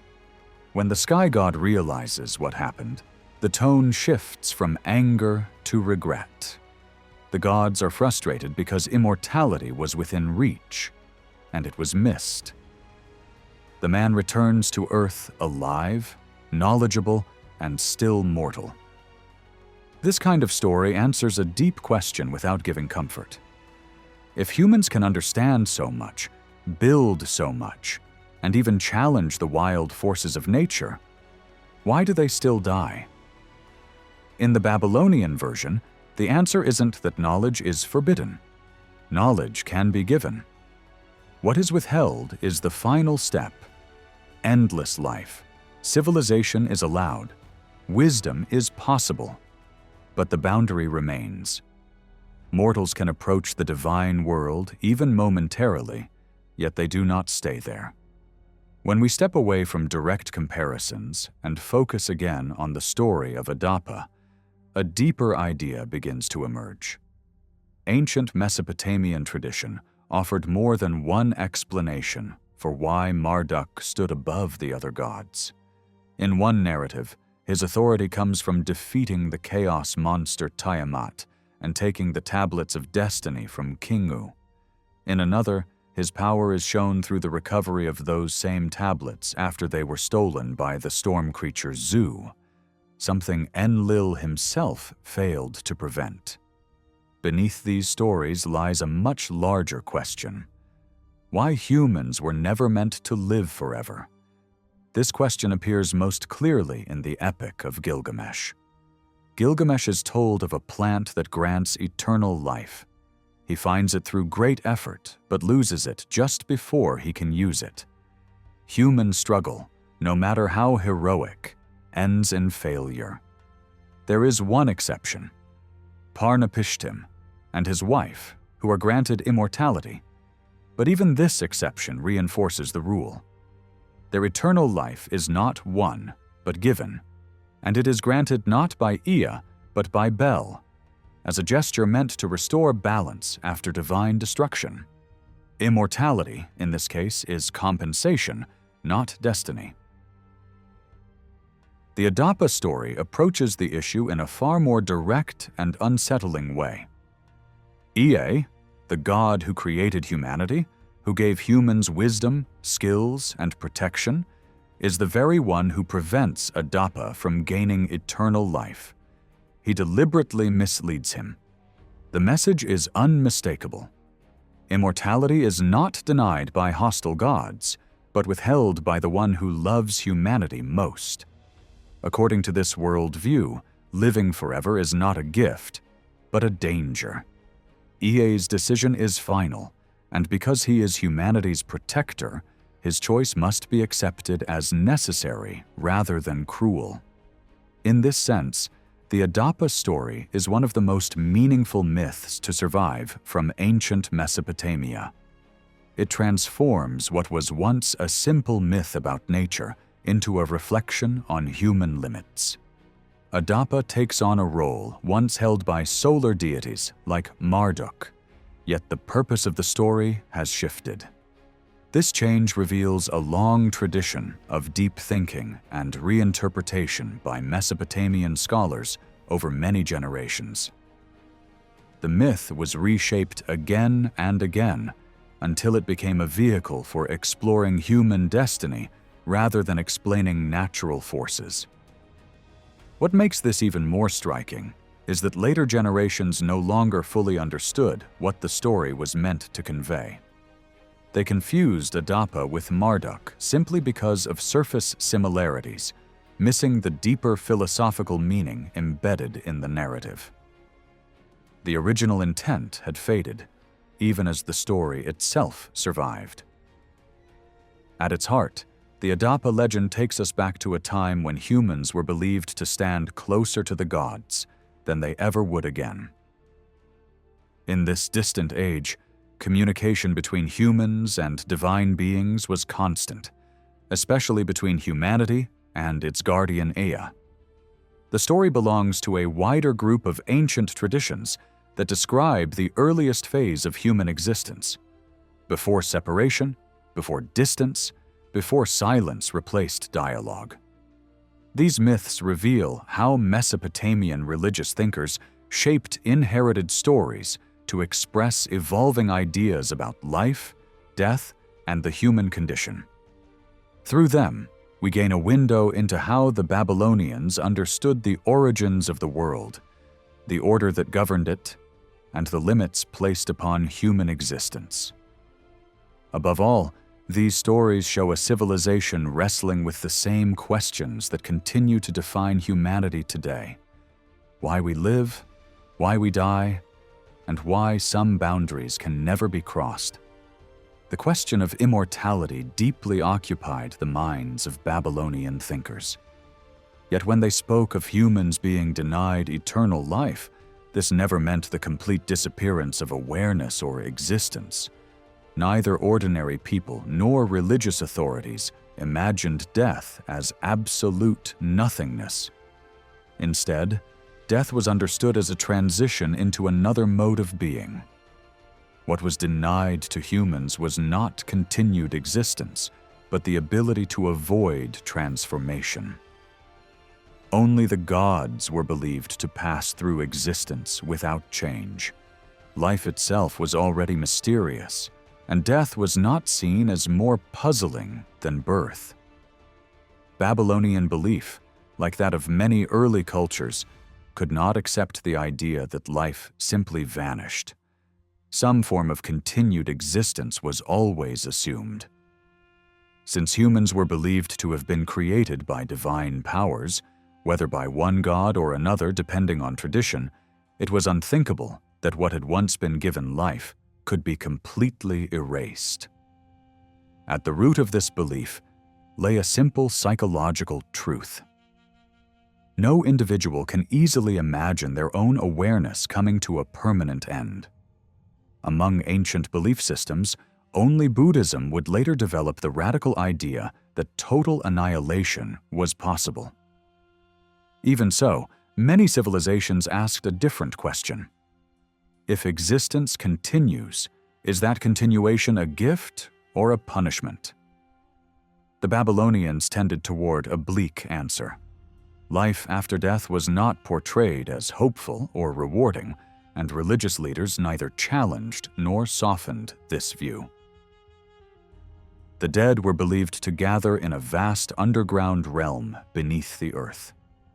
Because the earth itself was imagined as a massive mountain, this realm took the form of a deep hollow or cavern within it. This idea likely came from an earlier period, when the ancestors of the Babylonians lived in mountainous regions and practiced cave dwelling and burial. Over time, this underground domain acquired many names, some drawn from popular belief and others shaped by religious scholars. The most common name referred to a shadowy, enormous place, dark and difficult to reach. It was sometimes described as a land, sometimes as a great house. Its entrance lay deep within the earth, guarded and enclosed, surrounded by multiple barriers. Once a being entered, there was no return. Every mortal eventually arrived there, and none could escape. This realm was not imagined as separate from the divine world. In fact, it was considered part of the great cosmic mountain where the gods themselves were once believed to dwell before later traditions placed them in the heavens. Because of this, temples on earth were also seen as reflections of this sacred mountain. The dwelling of the dead belonged to the same sacred structure. This close association reveals an important idea. The dead were not cut off from the gods, but existed under their authority, even more directly than the living. Another name for the realm of the dead emphasized a different belief. It suggested that the dead could respond to questions from the living. In this view, the dead possessed a kind of hidden knowledge and could offer guidance, much like divine oracles. This belief explains why people in ancient times sought answers by attempting to communicate with the dead. Similar ideas appear in other ancient cultures, where the spirits of the departed were believed to whisper truths from beyond. Over time, however, organized priesthoods rose in influence. As priests claimed exclusive authority to speak for the gods, practices involving communication with the dead gradually faded from official religion. Such beliefs survived mainly as echoes of a much earlier stage of religion, when ancestor reverence was more prominent. This closeness between gods and the dead also explains why certain exceptional individuals were eventually treated as divine. Ancient rulers whose deeds were remembered with awe came to be honored as gods after death, and in some cases even during their lifetimes. Their names were written like those of deities, ceremonies were held in their honor, and images of them stood in sacred places. Over generations, history and myth merged. Kings became heroes, heroes became divine figures, and their stories absorbed elements of cosmic symbolism. This process did not erase historical memory. The fact that legends grew around famous rulers does not mean those figures never existed.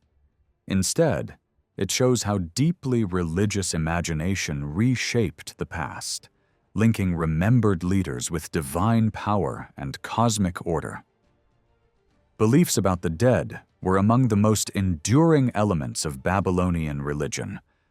While priests mediated between gods and the living, they held no authority over the dead. The dead required no intermediaries. In that sense, they returned to an ancient condition when humans and gods were believed to interact directly.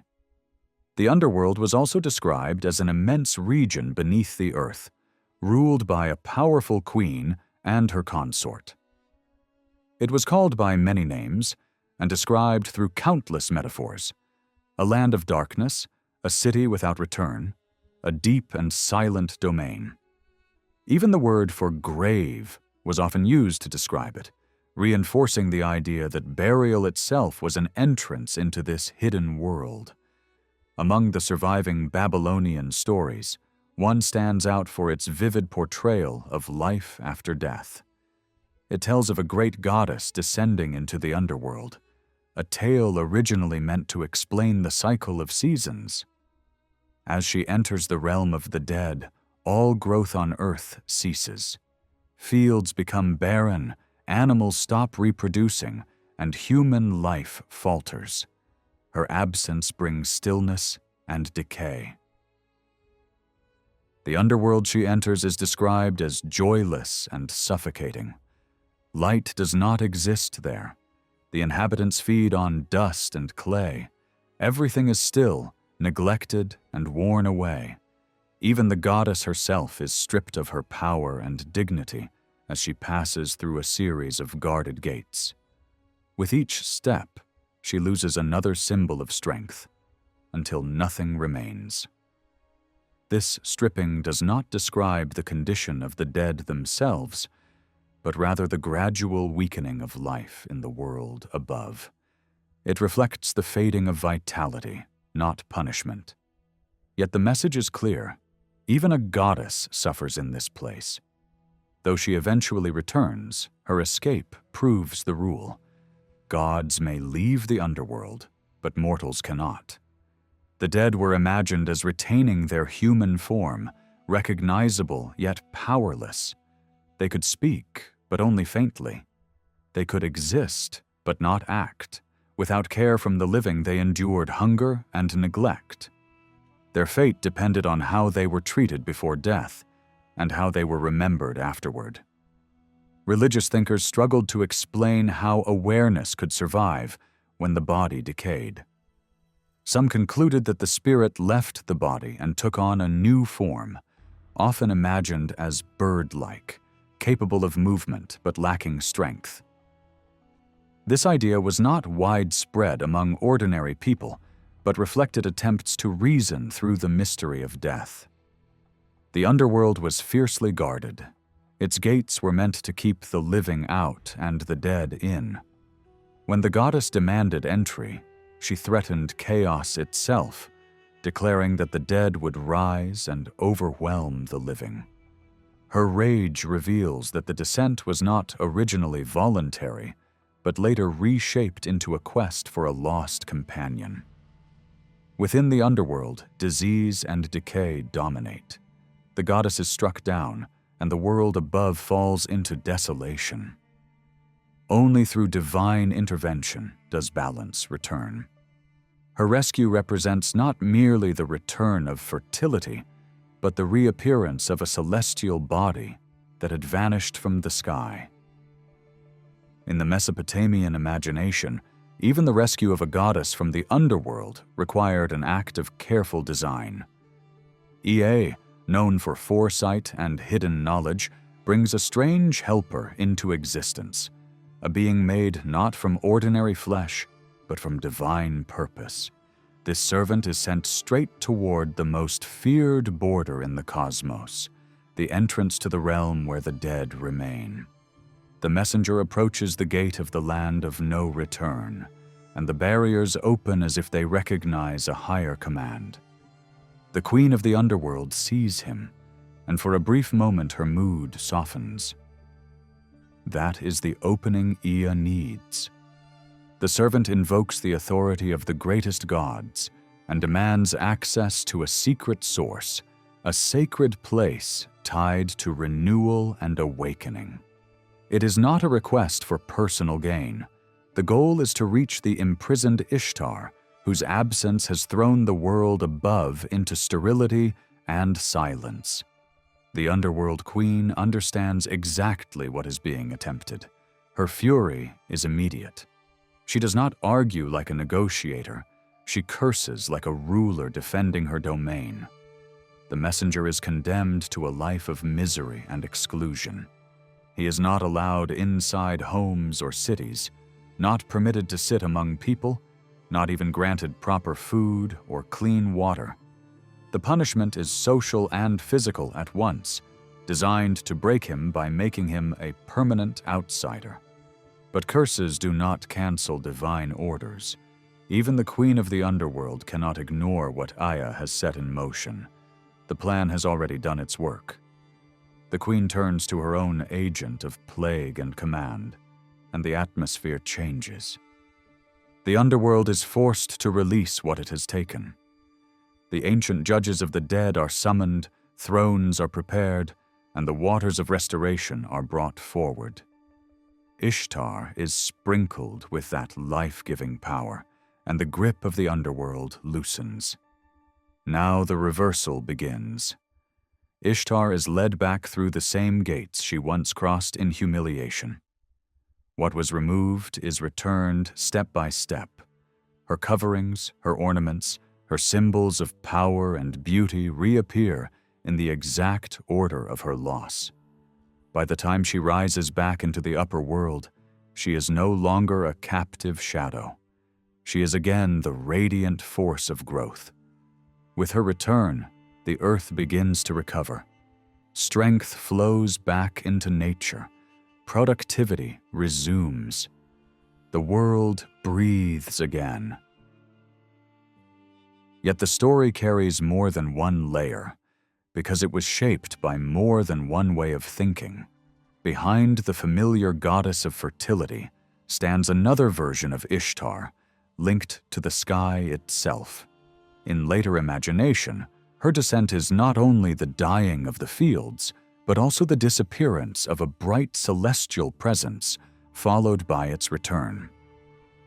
The myth becomes a single narrative that can explain both the rhythm of the seasons and the shifting patterns seen in the heavens. This is why the tale feels like a braided rope made from older threads. One thread speaks of a goddess dragged into darkness and stripped of her glory, symbolizing the season when life weakens and the land grows quiet. Another thread tells of a lost divine partner, a youthful figure tied to warmth, vegetation, and the fading of the year, whose absence must be mourned. Over time, these strands are tied together into a story of love, loss, rage, and recovery, until the final shape emerges as the version people repeated and remembered. At the end, the myth does not merely entertain, it instructs the living. When death refuses to loosen its hold, mourners are told to turn their attention to the divine powers most closely linked with renewal. They are urged to pour out water and oil, to offer what is pure and valuable, and to raise formal lamentations. Professional singers perform dirges. Flutes accompany the grief. The point is not that the dead can simply walk back into daylight, but that remembrance creates a fragile bridge. The departed can be reached, not by rescue, but by ritual attention. The final message is harsh and honest. The dead do not step back into the world of sunlight. Their condition is rarely described as joyful, and almost never as hopeful. Death is spoken of as a pitiless turning point, a day that ends everything familiar. Even when certain gods are praised as healers or restorers, this language is aimed at the living, those still hovering on the edge of death through illness and danger. Healing is a rescue from dying, not a reversal after burial. Once someone has crossed fully into the underworld, the stories insist that no divine hand brings them back to ordinary life. There is one famous exception often mentioned in tradition: a man and his wife who do not die but are removed to a distant place far from human reach. Yet even that rare case is presented as something unlike normal human fate. It stands apart, not as a promise for everyone, but as a dramatic way to underline the rule. Humans do not obtain eternal life. For the Babylonians, the afterlife was not a paradise reserved for the good. It was a single destination for kings and commoners, for the admired and the despised alike. The gods could reward people while they lived, granting health, prosperity, and peace. They could also punish through disease and disaster, and forgiveness might be shown through recovery. But when death arrives, that relationship changes. The world of the living belongs to the gods of life. The world of the dead belongs to different powers, darker rulers who do not bargain, and whose realm is defined by separation. Visual traditions matched the same worldview. The underworld was imagined as a terrifying interior beneath the earth, stretching downward towards the deep cosmic waters. It was pictured as a place where monstrous guardians and fierce rulers presided over an unseen empire. Such images did not comfort the living. They warned them.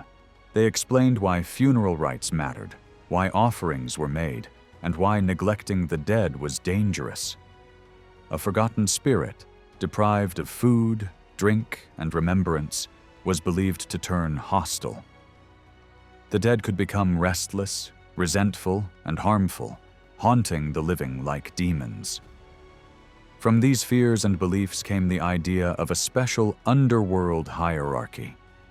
The gods who protected people in daily life seemed too merciful, too connected to health and order, to be responsible for a realm so bleak.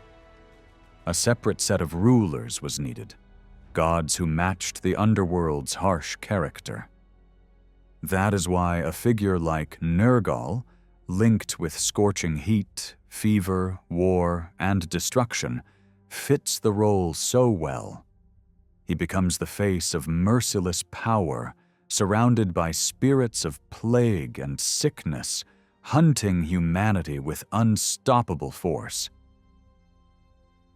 Yet older memory still lingered beneath this later structure. In some traditions, the underworld was originally ruled foremost by a queen, a terrifying sovereign whose authority did not depend on any male partner. Later, religious thinking, uncomfortable with a female ruler at the center of such power, seems to have added a consort who could share the throne and dominate the story. Myths were reshaped to explain how this male ruler entered the underworld and gained his place beside her. The result is a violent narrative of conquest and forced union, echoing other legendary battles between gods and chaos. Even so, the queen remains essential. She embodies the earth's receiving power, the dark mirror of the goddess who gives life. One brings growth from the soil. The other gathers all living things back into it. In that sense, they are not strangers, but opposites within one cycle. Life rises, life fades, and what returns to the earth enters the silent kingdom below. In the underworld imagination of Mesopotamia, even the powers of growth and spring were not safe from darkness. Some deities were remembered as the very engines of renewal, the force that makes fields turn green again, the power that wakes trees from their winter sleep, the energy that pushes, shoots through soil. Tammuz stood at the center of this idea, a divine presence tied to springtime vegetation and the return of life. Alongside him were other figures linked to trees, gardens, and the wider rhythm of fertility. Their names differed, their stories changed from city to city, yet the theme was constant. Life rises, life fades, and something sacred seems to vanish when the world turns cold. At first glance, it might seem strange that gods of sunlight and growth could belong to the realm of the dead. But the logic is simple when you follow the seasonal cycle. The same earth that bursts into color later becomes bare. The same orchards that bloom later rot and fall silent. Ancient people often explained this shift by imagining that the divine power behind fertility had weakened, been trapped, or been taken away. The disappearing green was turned into a divine absence. The dying of the year became a story of captivity below. That is why so many ancient cultures repeated variations of one pattern. A youthful life god is lost, mourned, and hoped for again. Mesopotamia had its own versions, but the structure feels familiar across the ancient world. The grief is not only emotional, it is cosmic. When the life force goes down, the land suffers. When it returns, the world breathes again. Even deities linked to trees and foliage were imagined as disappearing for a time, hidden in the shadow realm until the cycle turned. Within these traditions, one female figure appears close to Tammuz, not as a lover, but as family, a presence tied to mourning and memory. Her role suggests an old and deep connection to vegetation rites and seasonal lament. Over time, separate local traditions seem to have blended. A name that once belonged to a goddess of fields or growth might later be treated as an attendant in the underworld court. A figure that once stood alone might later be rewritten as a sibling of the lost god, simply because the ritual songs demanded another voice in the story. In myth, relationships often form after the fact, shaped by the needs of worship and mourning. Some symbols in these tales also hint at older layers. Animals are not just animals. A lion can point toward a destructive underworld power. A horse can signal the presence of the queen of the dead. A bird can stand for a divine being whose original identity has been blurred by time. When a story says a goddess once loved a bird and later harmed it, it may be echoing an older myth where a god was represented through a bird form, the way storm spirits and sky powers were sometimes imagined. Other figures were drawn into the underworld world-building as well, including gods associated with healing. This seems contradictory until you see how beliefs change gradually. In earlier phases, the lower world may not have been imagined as purely hostile. If the queen of the dead could be approached, if she could be moved, then a gentle, healing power might stand near her throne. This does not mean the dead returned to ordinary life. It means the living hoped to be spared before they crossed the final boundary. The miracle was not resurrection after burial, but rescue from the edge of death. Spring itself was the great visual proof. Nature looked dead, then suddenly it was alive again. Over time, however, darker ideas hardened. A harsher ruler gained prominence, a power associated with scorching heat, war, fever, and sudden destruction. Around him gathered spirits whose work was to bring people down into the underworld, not to comfort them. Disease demons were imagined as the hands that dragged victims toward the grave. They could torment the living. But once death happened, their mission ended. The dead were no longer prey for those spirits. They fell under the direct authority of the underworld gods. The underworld court was not limited to gods and demons alone. Shadowy divine groups also appear, sometimes described as ancient spirits tied to earth, sometimes treated as servants dispatched by many higher powers. The boundaries were not always clear. Some traditions placed these beings above, some below, and some let them move between worlds. But as the larger worldview matured, there was a strong drift toward a moral map. The higher gods became more protective and orderly, while suffering and misfortune were increasingly pushed downward, assigned to the forces beneath the earth. In the end, the underworld pantheon becomes crowded, but its power concentrates into the hands of two rulers. The rest exist as guards, messengers, enforcers, spies, or attendants. Yet one detail remains striking. The Queen of the Dead never becomes a silent shadow behind her male partner. She keeps real authority. Even where later theology tries to place a male ruler at the center, popular belief refuses to erase her. She rules beside him, not under him. The stories may force a partnership, but they cannot delete the older memory that the underworld once belonged first and foremost to a queen. And while myth shaped the invisible world, burial shaped the visible one. In Mesopotamia, The dead were typically placed into the earth, not burned. The entire imagination of an underground gathering place only makes sense in a culture where burial was normal. Graves were often simple, practical, and close to daily life. Bodies might be wrapped in reed mats or laid on boards, covered with clay lids or placed into jars. Sometimes the body was bent to fit tight spaces. Sometimes two container pieces were joined. The goal was not display. It was enclosure, protection, and separation. Objects were often buried alongside the dead, not to create luxury, but to preserve personal identity and basic needs. Seals, small weapons, staffs, jewelry, and children's items appear in graves. Food and water mattered most, because many believed the dead could suffer hunger if neglected. A water jar and a bowl were common, as if the living were leaving behind the simplest mercy, something to drink. Later periods seemed to shift toward ornament and display, but the older logic was need and remembrance, not wealth. Burial was not only a private act, but a protective duty.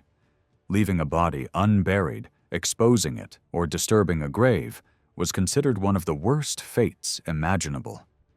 It did not only insult the dead, it endangered the living. A restless shade, cut off from offerings and respect, could turn hostile, like a wandering demon. That fear helps explain why families repeated offerings and why the dead were honored long after the burial day. Care was not only love, it was also defense. Rituals surrounded death as well. The body might be placed on a bier. Priests performed purification to guard the deceased from malignant spirits associated with the grave.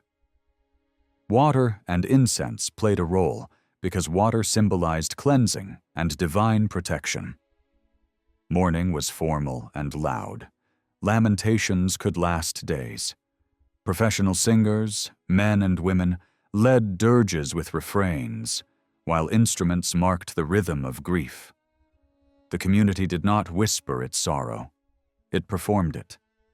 And the mourning did not end immediately. The dead were remembered again and again.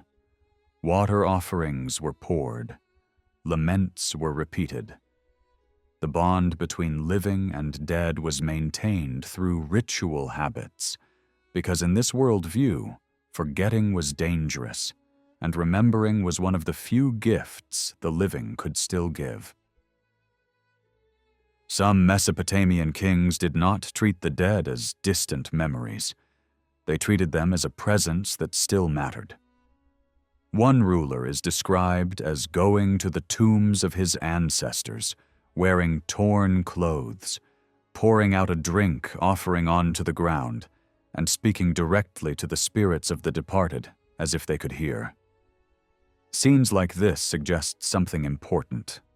Graves were not ignored places. Families likely returned again and again. Certain seasonal rituals became moments when the living deliberately remembered those who had passed into the underground realm, almost like an annual appointment with the dead. When you look at the funeral world of Babylonia and Assyria, one mood dominates everything: darkness. Their rites follow the same logic as their beliefs. If the underworld is imagined as a silent, shadowy domain, then the grave becomes its doorway. If the dead are thought to exist in a state of weakness and stillness, then ceremonies do not celebrate life. They mourn the fate awaiting the person who has gone below. There is little warmth in these rituals and almost no hope of return. The practical goal is protection. Keep the body safe, keep the spirit from suffering hunger and thirst, and guard the tomb from hostile forces believed to roam near the dead. What is striking is how closely this picture matches the older Hebrew imagination of the afterlife. In many ancient Hebrew texts, the realm of the dead is also described as deep beneath the earth, like a vast cavern. It is a place sealed by gates and bars. Dust is everywhere. Sound is swallowed by silence. Once someone crosses that threshold, they do not come back to normal life, and their former home no longer recognizes them. The dead in that tradition are not portrayed as strong or active. They are weakened, drained, reduced to a shadow of what they once were. They speak softly, almost like whispers, and they move uncertainly. Their existence is defined by stillness. Death is not praised as release. It is feared as loss. Even the relationship with the divine feels altered. The great blessings of the God of Israel are presented as belonging mainly to the world of the living. Health, long years, children, prosperity. In the realm of the dead, those blessings do not function the same way. The dead do not participate in public worship or joyful praise, not because they are evil, but because the place itself is cut off from ordinary life. Another shared idea appears here as well. How someone dies shapes what follows. If a person goes down in grief, they are imagined as continuing in grief. If they die neglected and abandoned, their condition is worse. This explains why proper mourning and care mattered so much. The afterlife was pictured as a continuation of earthly identity in a thin, weakened form. A warrior could still be imagined with weapons. A ruler could still be pictured with royal symbols. Clothing and status could still cling to a person like a final label, even when strength was gone. Even physical damage or disability could follow them into the grave. And yet, alongside this weakness, stands a contradiction that both cultures share. The dead are fragile and quiet, but they are also feared. Because they are close to the unseen world, they are thought to possess a strange authority. They can appear in dreams, they can be summoned, they can deliver messages. People believed the dead could answer questions, like living oracles. So the dead are described as powerless, but also dangerous or sacred, depending on how they are treated. Over time, Hebrew religion developed in a direction that began to clash with the older picture. As the idea of one supreme God became stronger, it became harder to accept a realm where that God had no reach. A God who rules everything cannot be limited to the living alone. So new voices within the tradition began to speak differently. The divine could bring down and also raise up. The divine could reach even into the depths. Stories of life being restored, of someone being pulled back from the edge, and poems insisting that no place is beyond divine presence. All push against the older, darker model. But that older model did not disappear overnight. It remained in the background for a long time. Even when new ideas about judgment, reward, and resurrection began to take shape, the older shadow world continued to influence how people pictured the dead. The result was a long period of overlap where both visions existed side by side.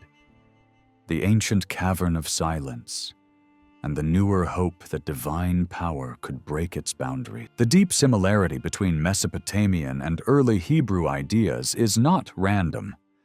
These peoples shared ancient landscapes, trade routes, and long stretches of contact.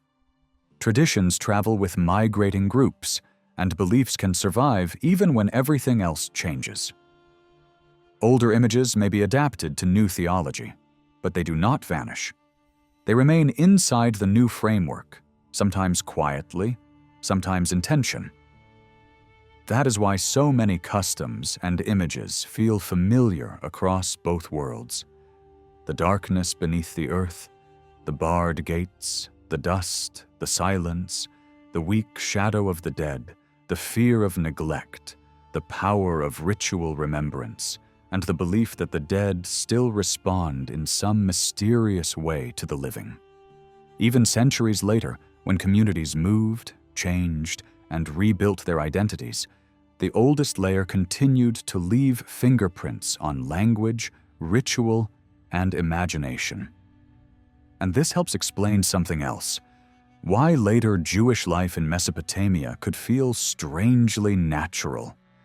The place was not only a land of exile, it was also a land where ancient roots ran deep. For many, the environment, the inherited customs, and the cultural memory formed a bridge back to the earliest foundations. The setting changed, beliefs evolved, but the old ground beneath the feet still felt familiar. Some Mesopotamian kings did not treat the dead as distant memories. They treated them as a presence that still mattered. One ruler is described as going to the tombs of his ancestors wearing torn clothes, pouring out a drink offering onto the ground, and speaking directly to the spirits of the departed, as if they could hear. Scenes like this suggest something important. Graves were not ignored places. Families likely returned again and again. Certain seasonal rituals became moments when the living deliberately remembered those who had passed into the underground realm, almost like an annual appointment with the dead. When you look at the funeral world of Babylonia and Assyria, one mood dominates everything: darkness. Their rites follow the same logic as their beliefs. If the underworld is imagined as a silent, shadowy domain, then the grave becomes its doorway. If the dead are thought to exist in a state of weakness and stillness, then ceremonies do not celebrate life. They mourn the fate awaiting the person who has gone below. There is little warmth in these rituals, and almost no hope of return. The practical goal is protection.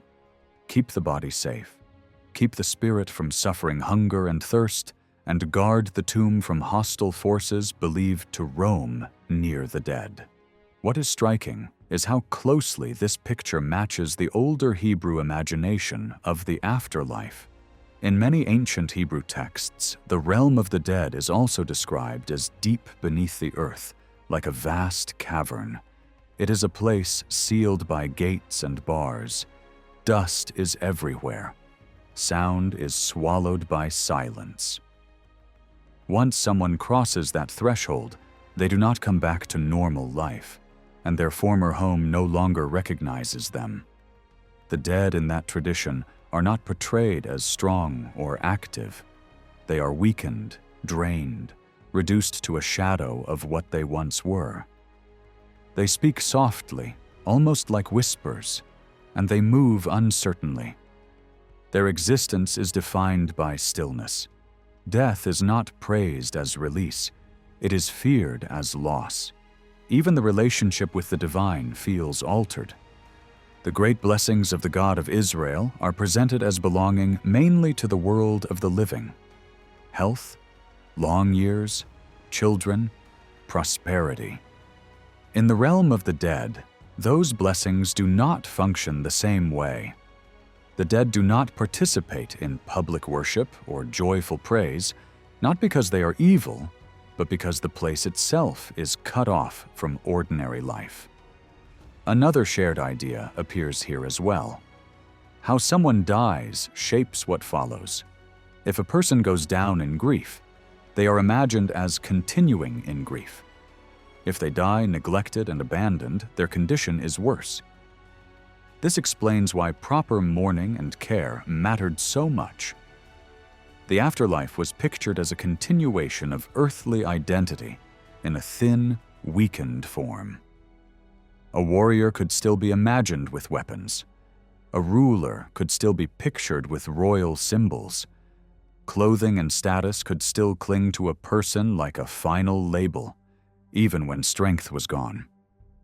Even physical damage or disability could follow them into the grave. And yet, alongside this weakness, stands a contradiction that both cultures share. The dead are fragile and quiet, but they are also feared. Because they are close to the unseen world, they are thought to possess a strange authority. They can appear in dreams. They can be summoned. They can deliver messages. People believed the dead could answer questions like living oracles. So the dead are described as powerless, but also dangerous or sacred, depending on how they are treated. Over time, Hebrew religion developed in a direction that began to clash with the older picture. As the idea of one supreme God became stronger, it became harder to accept a realm where that God had no reach. A God who rules everything cannot be limited to the living alone. So new voices within the tradition began to speak differently. The divine could bring down and also raise up. The divine could reach even into the depths. Stories of life being restored, of someone being pulled back from the edge, and poems insisting that no place is beyond divine presence, all push against the older, darker model. But that older model did not disappear overnight. It remained in the background for a long time. Even when new ideas about judgment, reward, and resurrection began to take shape, the older shadow world continued to influence how people pictured the dead. The result was a long period of overlap, where both visions existed side by side, the ancient cavern of silence and the newer hope that divine power could break its boundaries. The deep similarity between Mesopotamian and early Hebrew ideas is not random. These peoples shared ancient landscapes, trade routes, and long stretches of contact. Traditions travel with migrating groups, and beliefs can survive even when everything else changes. Older images may be adapted to new theology, but they do not vanish. They remain inside the new framework, sometimes quietly, sometimes in tension. That is why so many customs and images feel familiar across both worlds. The darkness beneath the earth, the barred gates, the dust, the silence, the weak shadow of the dead, the fear of neglect, the power of ritual remembrance, and the belief that the dead still respond in some mysterious way to the living. Even centuries later, when communities moved, changed, and rebuilt their identities, the oldest layer continued to leave fingerprints on language, ritual, and imagination. In Babylonia and Assyria, sacred buildings mattered less as works of fine art and more as loud public statements of faith. Kings and communities showed devotion by building big, not by building elegant. The land itself shaped that outcome. In the Euphrates Valley, there was little good stone for grand construction, so people relied on mud and clay. That simple choice helped cities grow fast, because sun-dried bricks could be made almost anywhere and in huge quantities. But brick has a limit. It can create mass and height, yet it struggles to create variety. You can extend a building outward, add more rooms, stack levels higher and higher, and still end up with the same heavy, block-like look. Over time, size became the main language of greatness. A palace felt important because it was bigger than a house, and a temple felt powerful because it rose above everything else. Even when Assyria had better access to stone, the old habits held strong. Assyrian rulers used stone for statues, carved panels, and decorative elements, but they still raised their main sacred complexes as enormous brick platforms and towers, following Southern tradition. They were not trying to reinvent the temple. They were trying to honor the gods in the most familiar and authoritative way possible. The dream was always vertical. The ideal holy place was a building that seemed to climb toward the sky. Rulers bragged about making their sanctuaries so high that their tops touched heaven, not as poetry, but as a claim of achievement. Height was devotion made visible. There was also a deeper idea behind this obsession with elevation. In Mesopotamian imagination, the world itself could be pictured like a huge cosmic mound. The ground was not just ground, it was a sacred foundation, a massive mountain that held everything. Many early stories treated the gods as emerging from the earth, born from a primeval landscape. So a temple was meant to imitate the divine home as people imagined it, a raised mountain-like structure, a human-made version of the cosmic shape of the world. That is why temple names often echo mountain language. The sanctuary was not only a building where people gathered, it was a miniature model of the universe, a place where the border between human space and divine space felt thin. To create that mountain effect with flat land and clay, builders first piled up an artificial mound, then set a broad platform on top, and finally placed the main sacred structure above it. As ambition grew, temples began to rise in stacked levels, each smaller than the one beneath it. This produced the famous stepped towers we now call ziggurats, massive terraced pyramids that dominated the skyline. Early examples were not necessarily complicated. Some were only a few levels high. The main impact came from the elevated base and the sheer bulk. Later, competition between rulers pushed towers higher, and additional tiers were added, until some complexes aimed for the symbolic number of 7. A typical ziggurat was built as a square mass that narrowed as it rose. The top could be reached by stairs or ramps, and the structure often looked severe from a distance, a giant geometric mountain planted in the middle of a city. Builders tried to soften that harshness with color and pattern.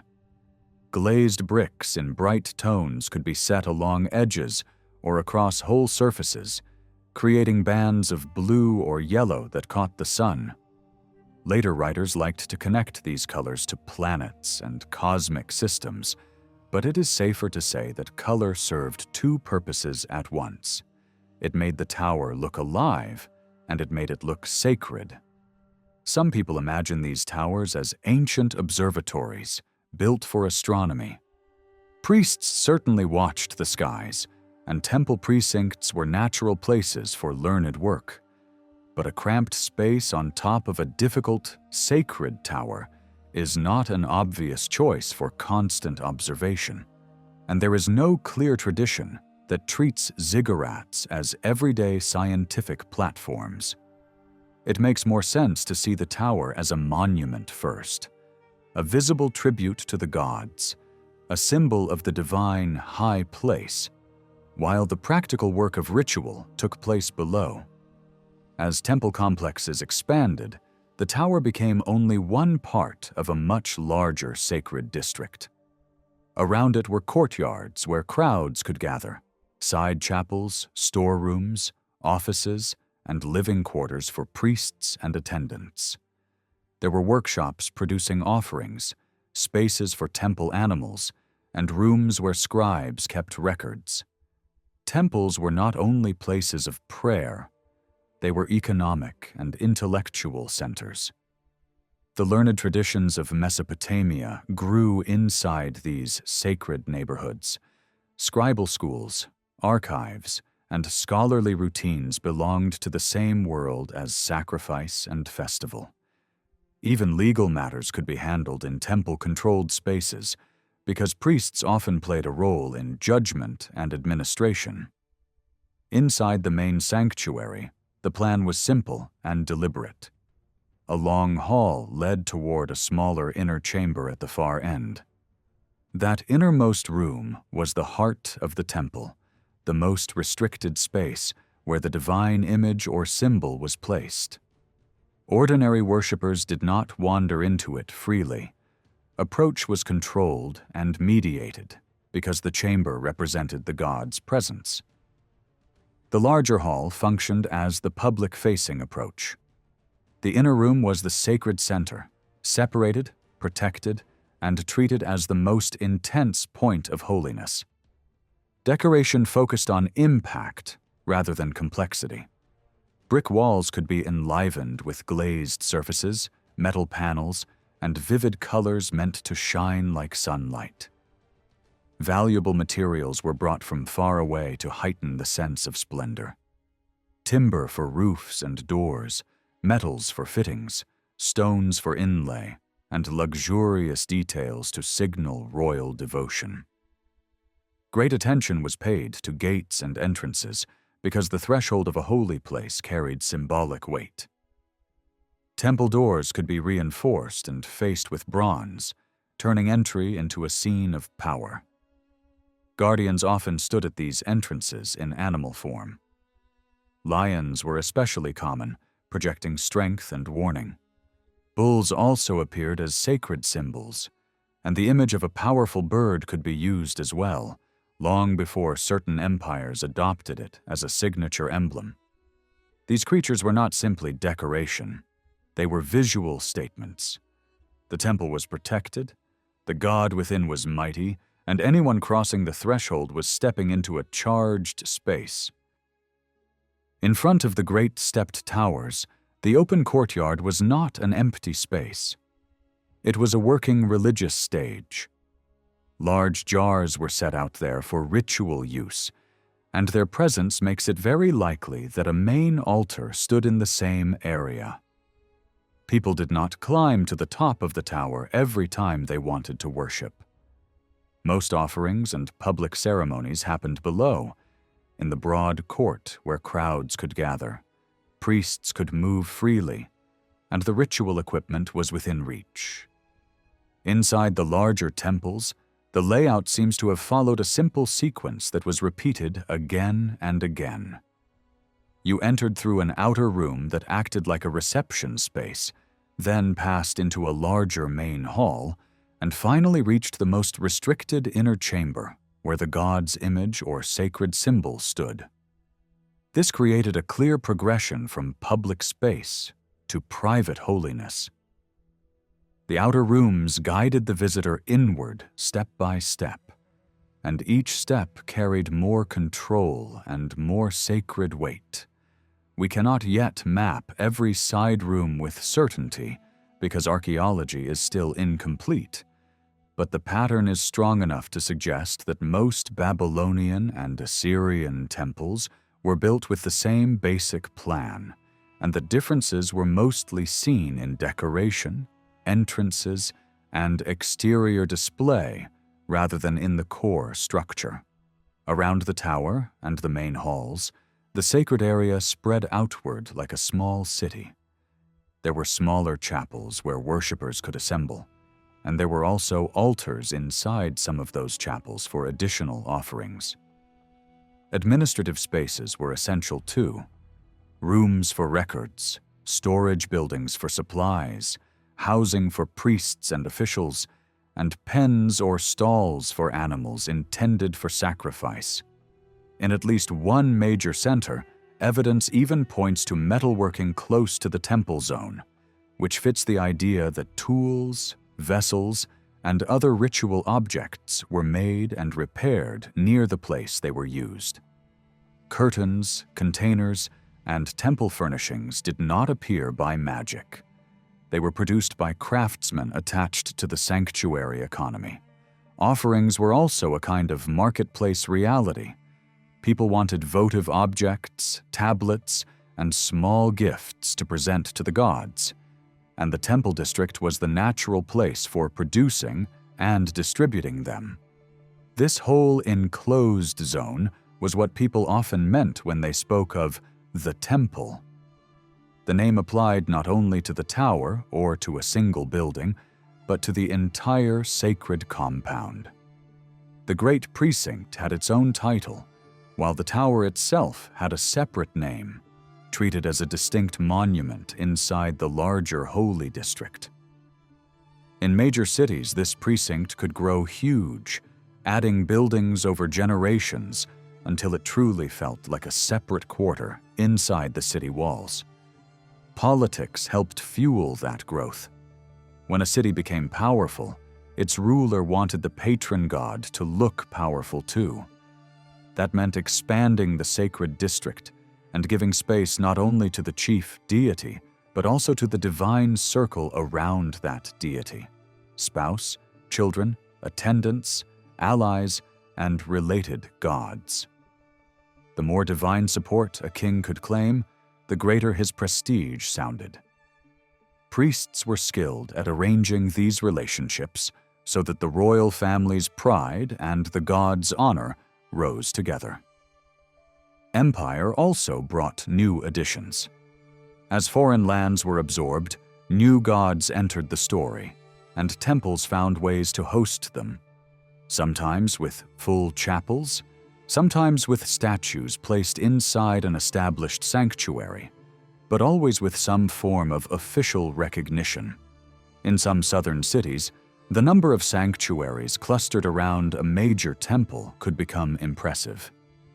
A chief shrine to the city's main god might be surrounded by several smaller chapels dedicated to other divinities, forming a dense, sacred neighborhood, rather than a single isolated building.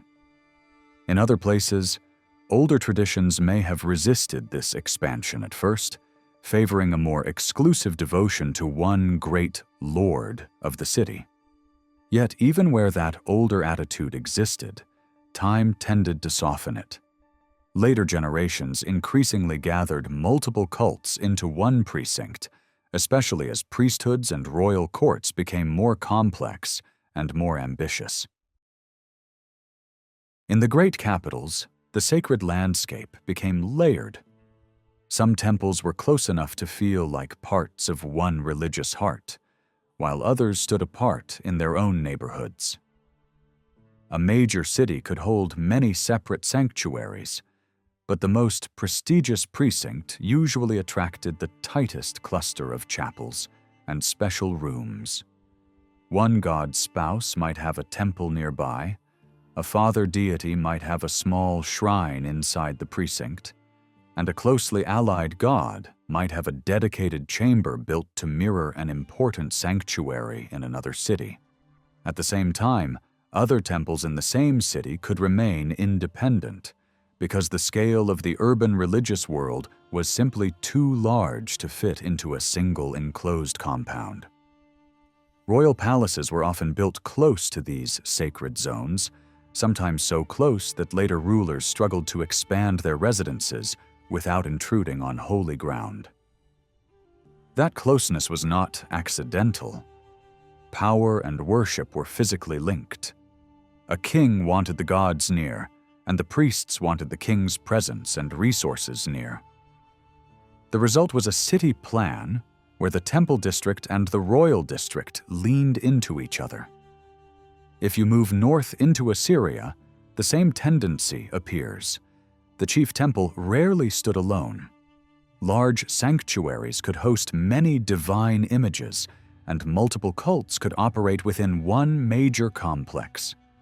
A single temple might honor two primary gods, while also keeping space for a broad range of other deities. The message was clear. The city's patron god was surrounded by a divine court, and the king ruled under the protection of a wide heavenly network.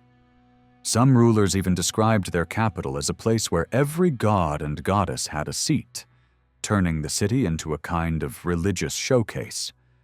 One of the most revealing features of this world is the habit of naming temples and towers with carefully chosen titles. These names were not random labels, they carried meaning. Some stressed the temple as a man-made mountain. Others emphasized height, greatness, or a bridge between heaven and earth. Some names described the sanctuary as a stable home for the god, a fixed seat, a permanent dwelling. Others highlighted a divine attribute: brightness for a sun god, judgment for a god of justice, authority for a god linked to kingship. And many names were simply devotional statements, words of hope and praise, expressions like House of Life, House of Joy, House of Light, or phrases that promised protection, answered prayers, long life, or a radiant presence. These titles did more than sound impressive. They shaped how people imagined the gods. A name that suggests universal power could encourage believers to see a deity as more than a local spirit tied to one city. In that sense, names helped push religious thought toward broader horizons, even while the cult remained rooted in specific places. Temple building itself was one of the great constant habits of Mesopotamian kings.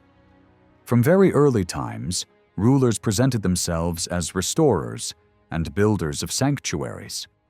When a temple aged or collapsed under harsh weather, it was rebuilt. When war damaged a holy district, later rulers repaired it. And when a king wanted to prove devotion, he enlarged the complex, added chapels, strengthened foundations, and filled the precinct with offerings. Even conquerors who cared mainly about war often made a point of honoring old sacred sites because those sites carried ancient authority. That respect created a feeling of continuity. Myths and doctrines could shift, gods could be reorganized in new hierarchies, but the physical sanctuaries remained familiar anchors.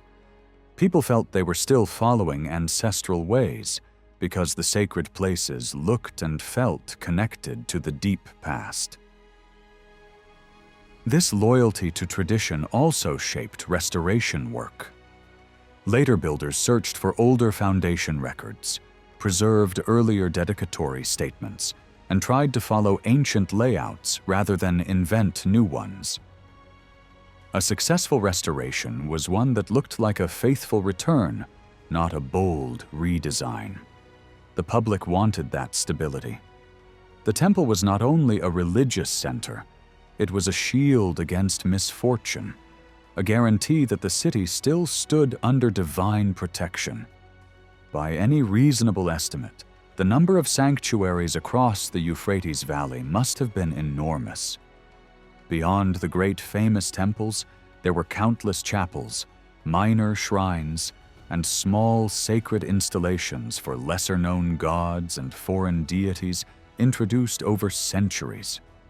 Some were probably nothing more than a statue and a niche inside a larger complex, while others had their own dedicated buildings. Together they formed a dense, sacred network spread across cities and towns. The South, with its older religious prestige, likely held far more of these places than the North.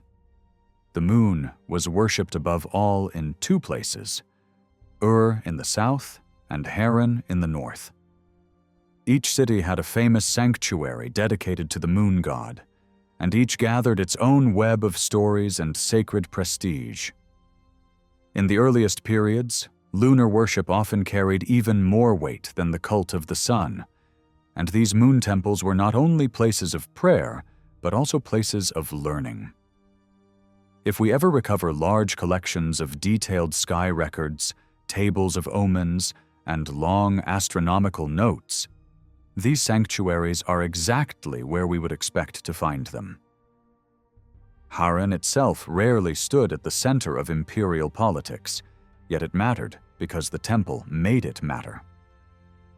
Centuries later, kings who wanted to revive old traditions tried to restore Haran's reputation and rebuild its religious authority.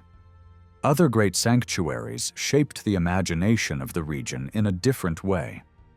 The temple of the goddess in Uruk became a symbol of the city's identity, and her presence in famous myths helped keep the cult alive across generations. The form of the goddess worshipped across Babylonia and Assyria was deeply tied to that Uruk tradition, as if the city's version of the divine personality became the standard image that people carried with them elsewhere. But the two most influential temple centers were the paired sanctuaries at Babylon and nearby Borsippa. Their importance rose with Babylon's political dominance, yet their roots were older than the period when Babylon ruled the map. Before Babylon became the main capital, the intellectual and religious pull of Borsippa could stand out strongly, especially through the cult of the god associated with wisdom, learning, and writing. When Babylon rose, the god of the capital became the supreme figure, but the older rival cult could not simply be erased. Instead, the two were forced into a permanent partnership. Over time, honoring the capital's god came to mean honoring the wisdom god as well, and visiting one sanctuary felt incomplete without crossing to the other. Even official state life reflected this bond. Rulers were confirmed and publicly recognized through ceremonies linked to the Babylon sanctuary, and a full act of devotion demanded recognition of both centers. This pairing created something much larger than local religion. To go to Babylon and perform the proper rituals was not merely personal piety. It was a public acknowledgement of Babylon's special status, and foreign conquerors quickly understood that lesson. Kings from the north treated a visit to these temples as both privilege and obligation. Later conquerors did the same, because there was no better way to show that you truly held the country than to step into the sacred district, perform the rites, and present yourself as accepted by the gods of the land. Meanwhile, the scholarly communities attached to these sanctuaries shaped religious thought far beyond city walls. They organized ancient traditions, refined myths, developed theology, and produced the learned frameworks that later generations inherited as the wisdom of the old world. For many people, these temple centers stirred emotions of loyalty and longing that were almost national in character. More than respect, more than habit, closer to the feeling of belonging to a holy center that defines identity. As time passed, another source of influence grew just as powerful: economics. The major temples did not survive only on devotion. They became massive institutions with land, income, and commercial reach. Rulers granted them fields and estates, or promised regular deliveries of grain, oil, wine, and other supplies. Temples increased their wealth through purchases, rents, and the steady flow of contributions and dues. They managed large workforces, including bound laborers and enslaved people, and used them for farming, building, manufacturing, and skilled production. Temple officials rented houses, sold harvests, processed raw materials like wool into finished goods, and even acted as lenders, issuing loans and collecting interest. In some places, the temple complex functioned like a financial engine at the center of the city, touching nearly every kind of transaction. Many of the legal documents preserved in the ruins are not hymns or myths at all, but contracts and records that show temple agents at work in everyday business. This economic power naturally strengthened the authority of the priesthood, because the temple did not only promise protection from the divine world, it also controlled resources in the human world. In the north, the religious landscape looked impressive, but it rarely matched the deep cultural dominance of the southern sanctuaries. Assyrian capitals built grand temples, and kings consulted their gods before major decisions, especially war and state policy. Northern priestly schools existed, and some developed distinctive theological styles, yet they often felt like echoes of southern traditions. Even when a powerful king tried to turn his capital into the main intellectual center, the experiment did not outlast the empire's political collapse. Babylon and its neighboring sacred city endured as the long-term transmitters of inherited tradition. Inside the temple precincts, sacred objects shaped the rhythm of worship. Altars began in the simplest material, sun-dried brick, because the land itself provided clay in abundance. Over time, stone altars became more common, especially where good stone was available. Their forms varied widely. Some were long and low, others tall like small tables, and some were designed so they could be carried from place to place. In military campaigns, portable altars allowed a king to maintain ritual duties even far from home. Many altars were carefully decorated, and in the greatest sanctuaries, people imagined the most precious materials being used to honor the gods. Near the altars stood large jars for washing and ritual preparation. They were practical objects, but their constant presence shows how closely sacrifice was tied to purification. Another striking item was a great basin that represented the cosmic deep waters. Its very name linked it to the idea of a hidden watery realm beneath the world. Carved from stone and richly decorated, it made the temple complex into a living model of the universe. The tower symbolized the world mountain rising upward, while the basin represented the deep waters below. Together they turned architecture into cosmology you could physically walk through. Festivals added movement and spectacle. Gods were carried in grand processions, and in Babylonia, this often meant sacred boats built specifically for the divine image. These vessels could be large, carefully staffed, and decorated with precious materials.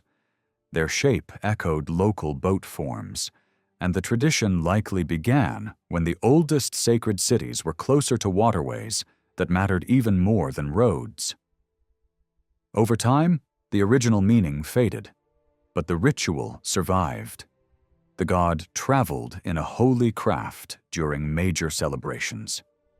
In Assyria, where custom could be less bound to the oldest southern ways, processions more often used thrones and platforms carried directly by men.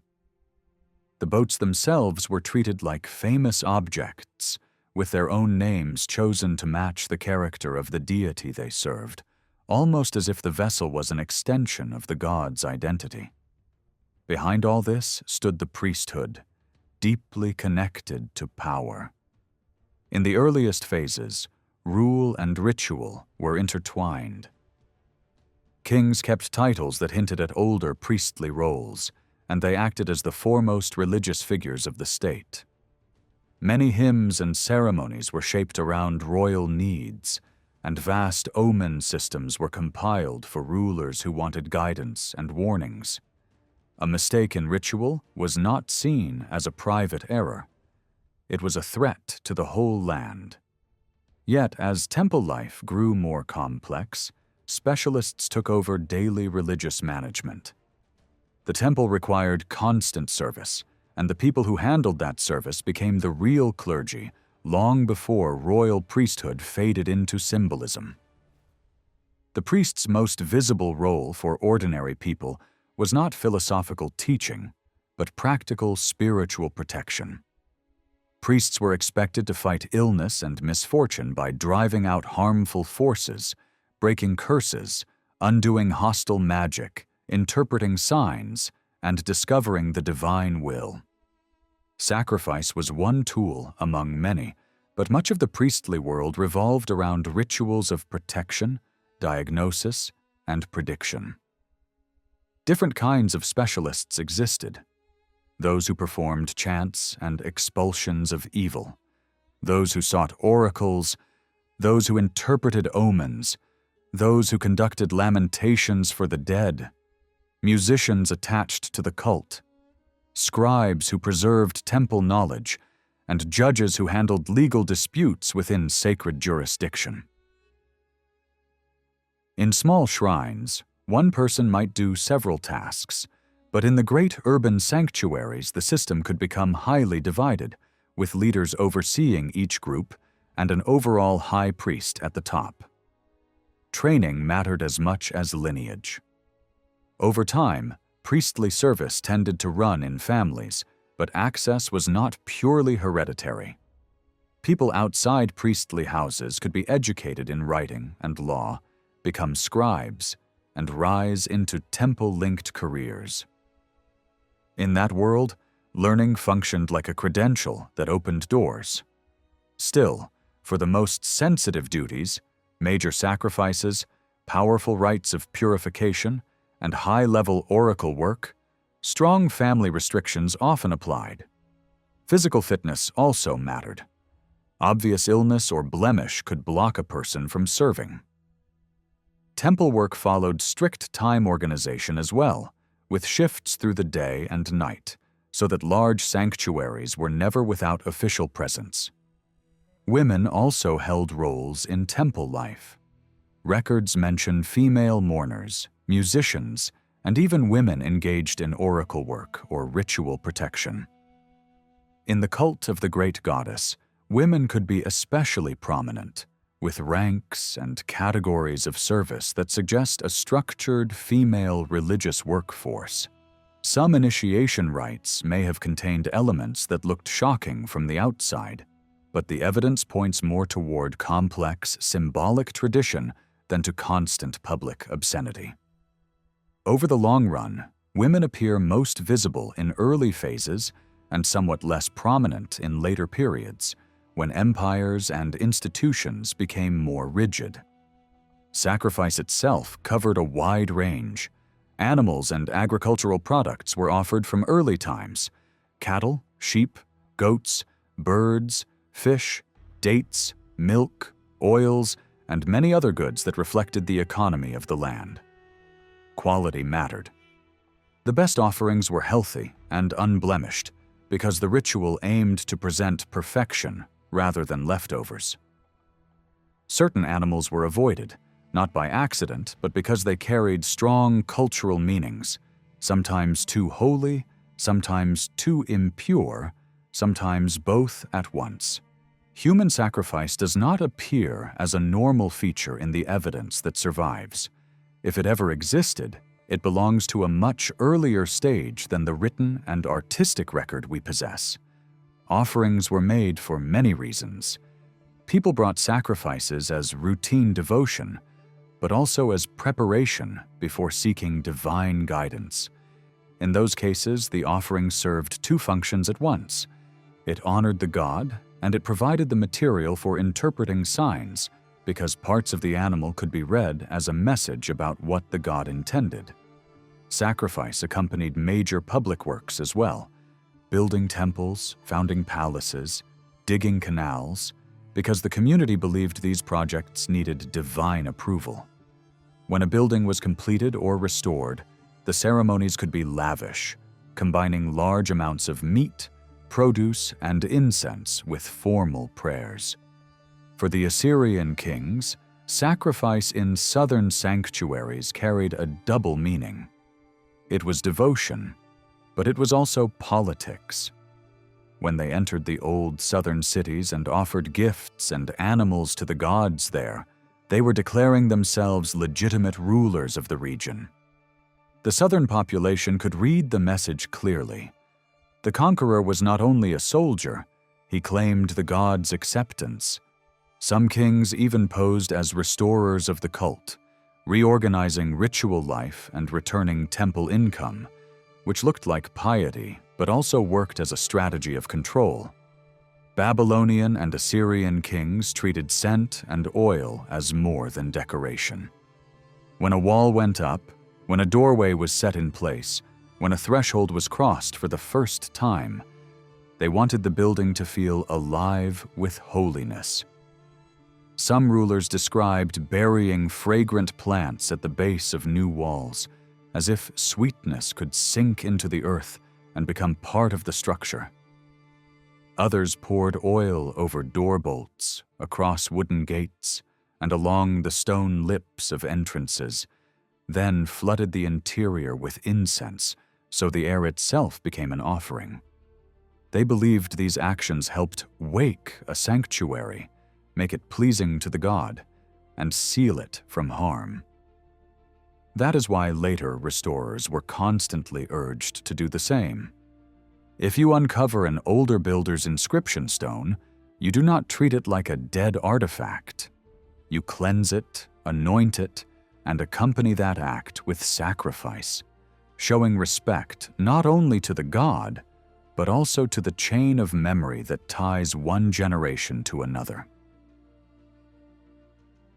This kind of anointing was clearly ancient, older than any single dynasty, and it belonged to a wider Near Eastern habit of making something sacred by touching it with a consecrating substance. Oil did not function only as a pleasant liquid. It stood in the same ritual world as blood, smoke, and fat from offerings. In that logic, the anointed stone or doorway was no longer ordinary matter. It had been marked, claimed, and placed under divine attention. Over time, everyday life in the region also made perfumed oils common in personal grooming, which could soften the raw intensity of the older rite. Yet the temple context preserved its seriousness. People also used sweet herbs beneath masonry and poured wine, honey, and other liquids onto key parts of the building because these gifts belonged to the same ritual language as sacrifice. You are not simply building, you are feeding and honoring the unseen powers who must approve the work. Libation appears again in a strikingly different setting: the royal hunt. When an Assyrian king killed a lion or a wild bull, he was doing something dangerous and glorious, but also spiritually risky. Life was sacred, and destroying it could invite backlash from the divine world unless the act was ritually framed.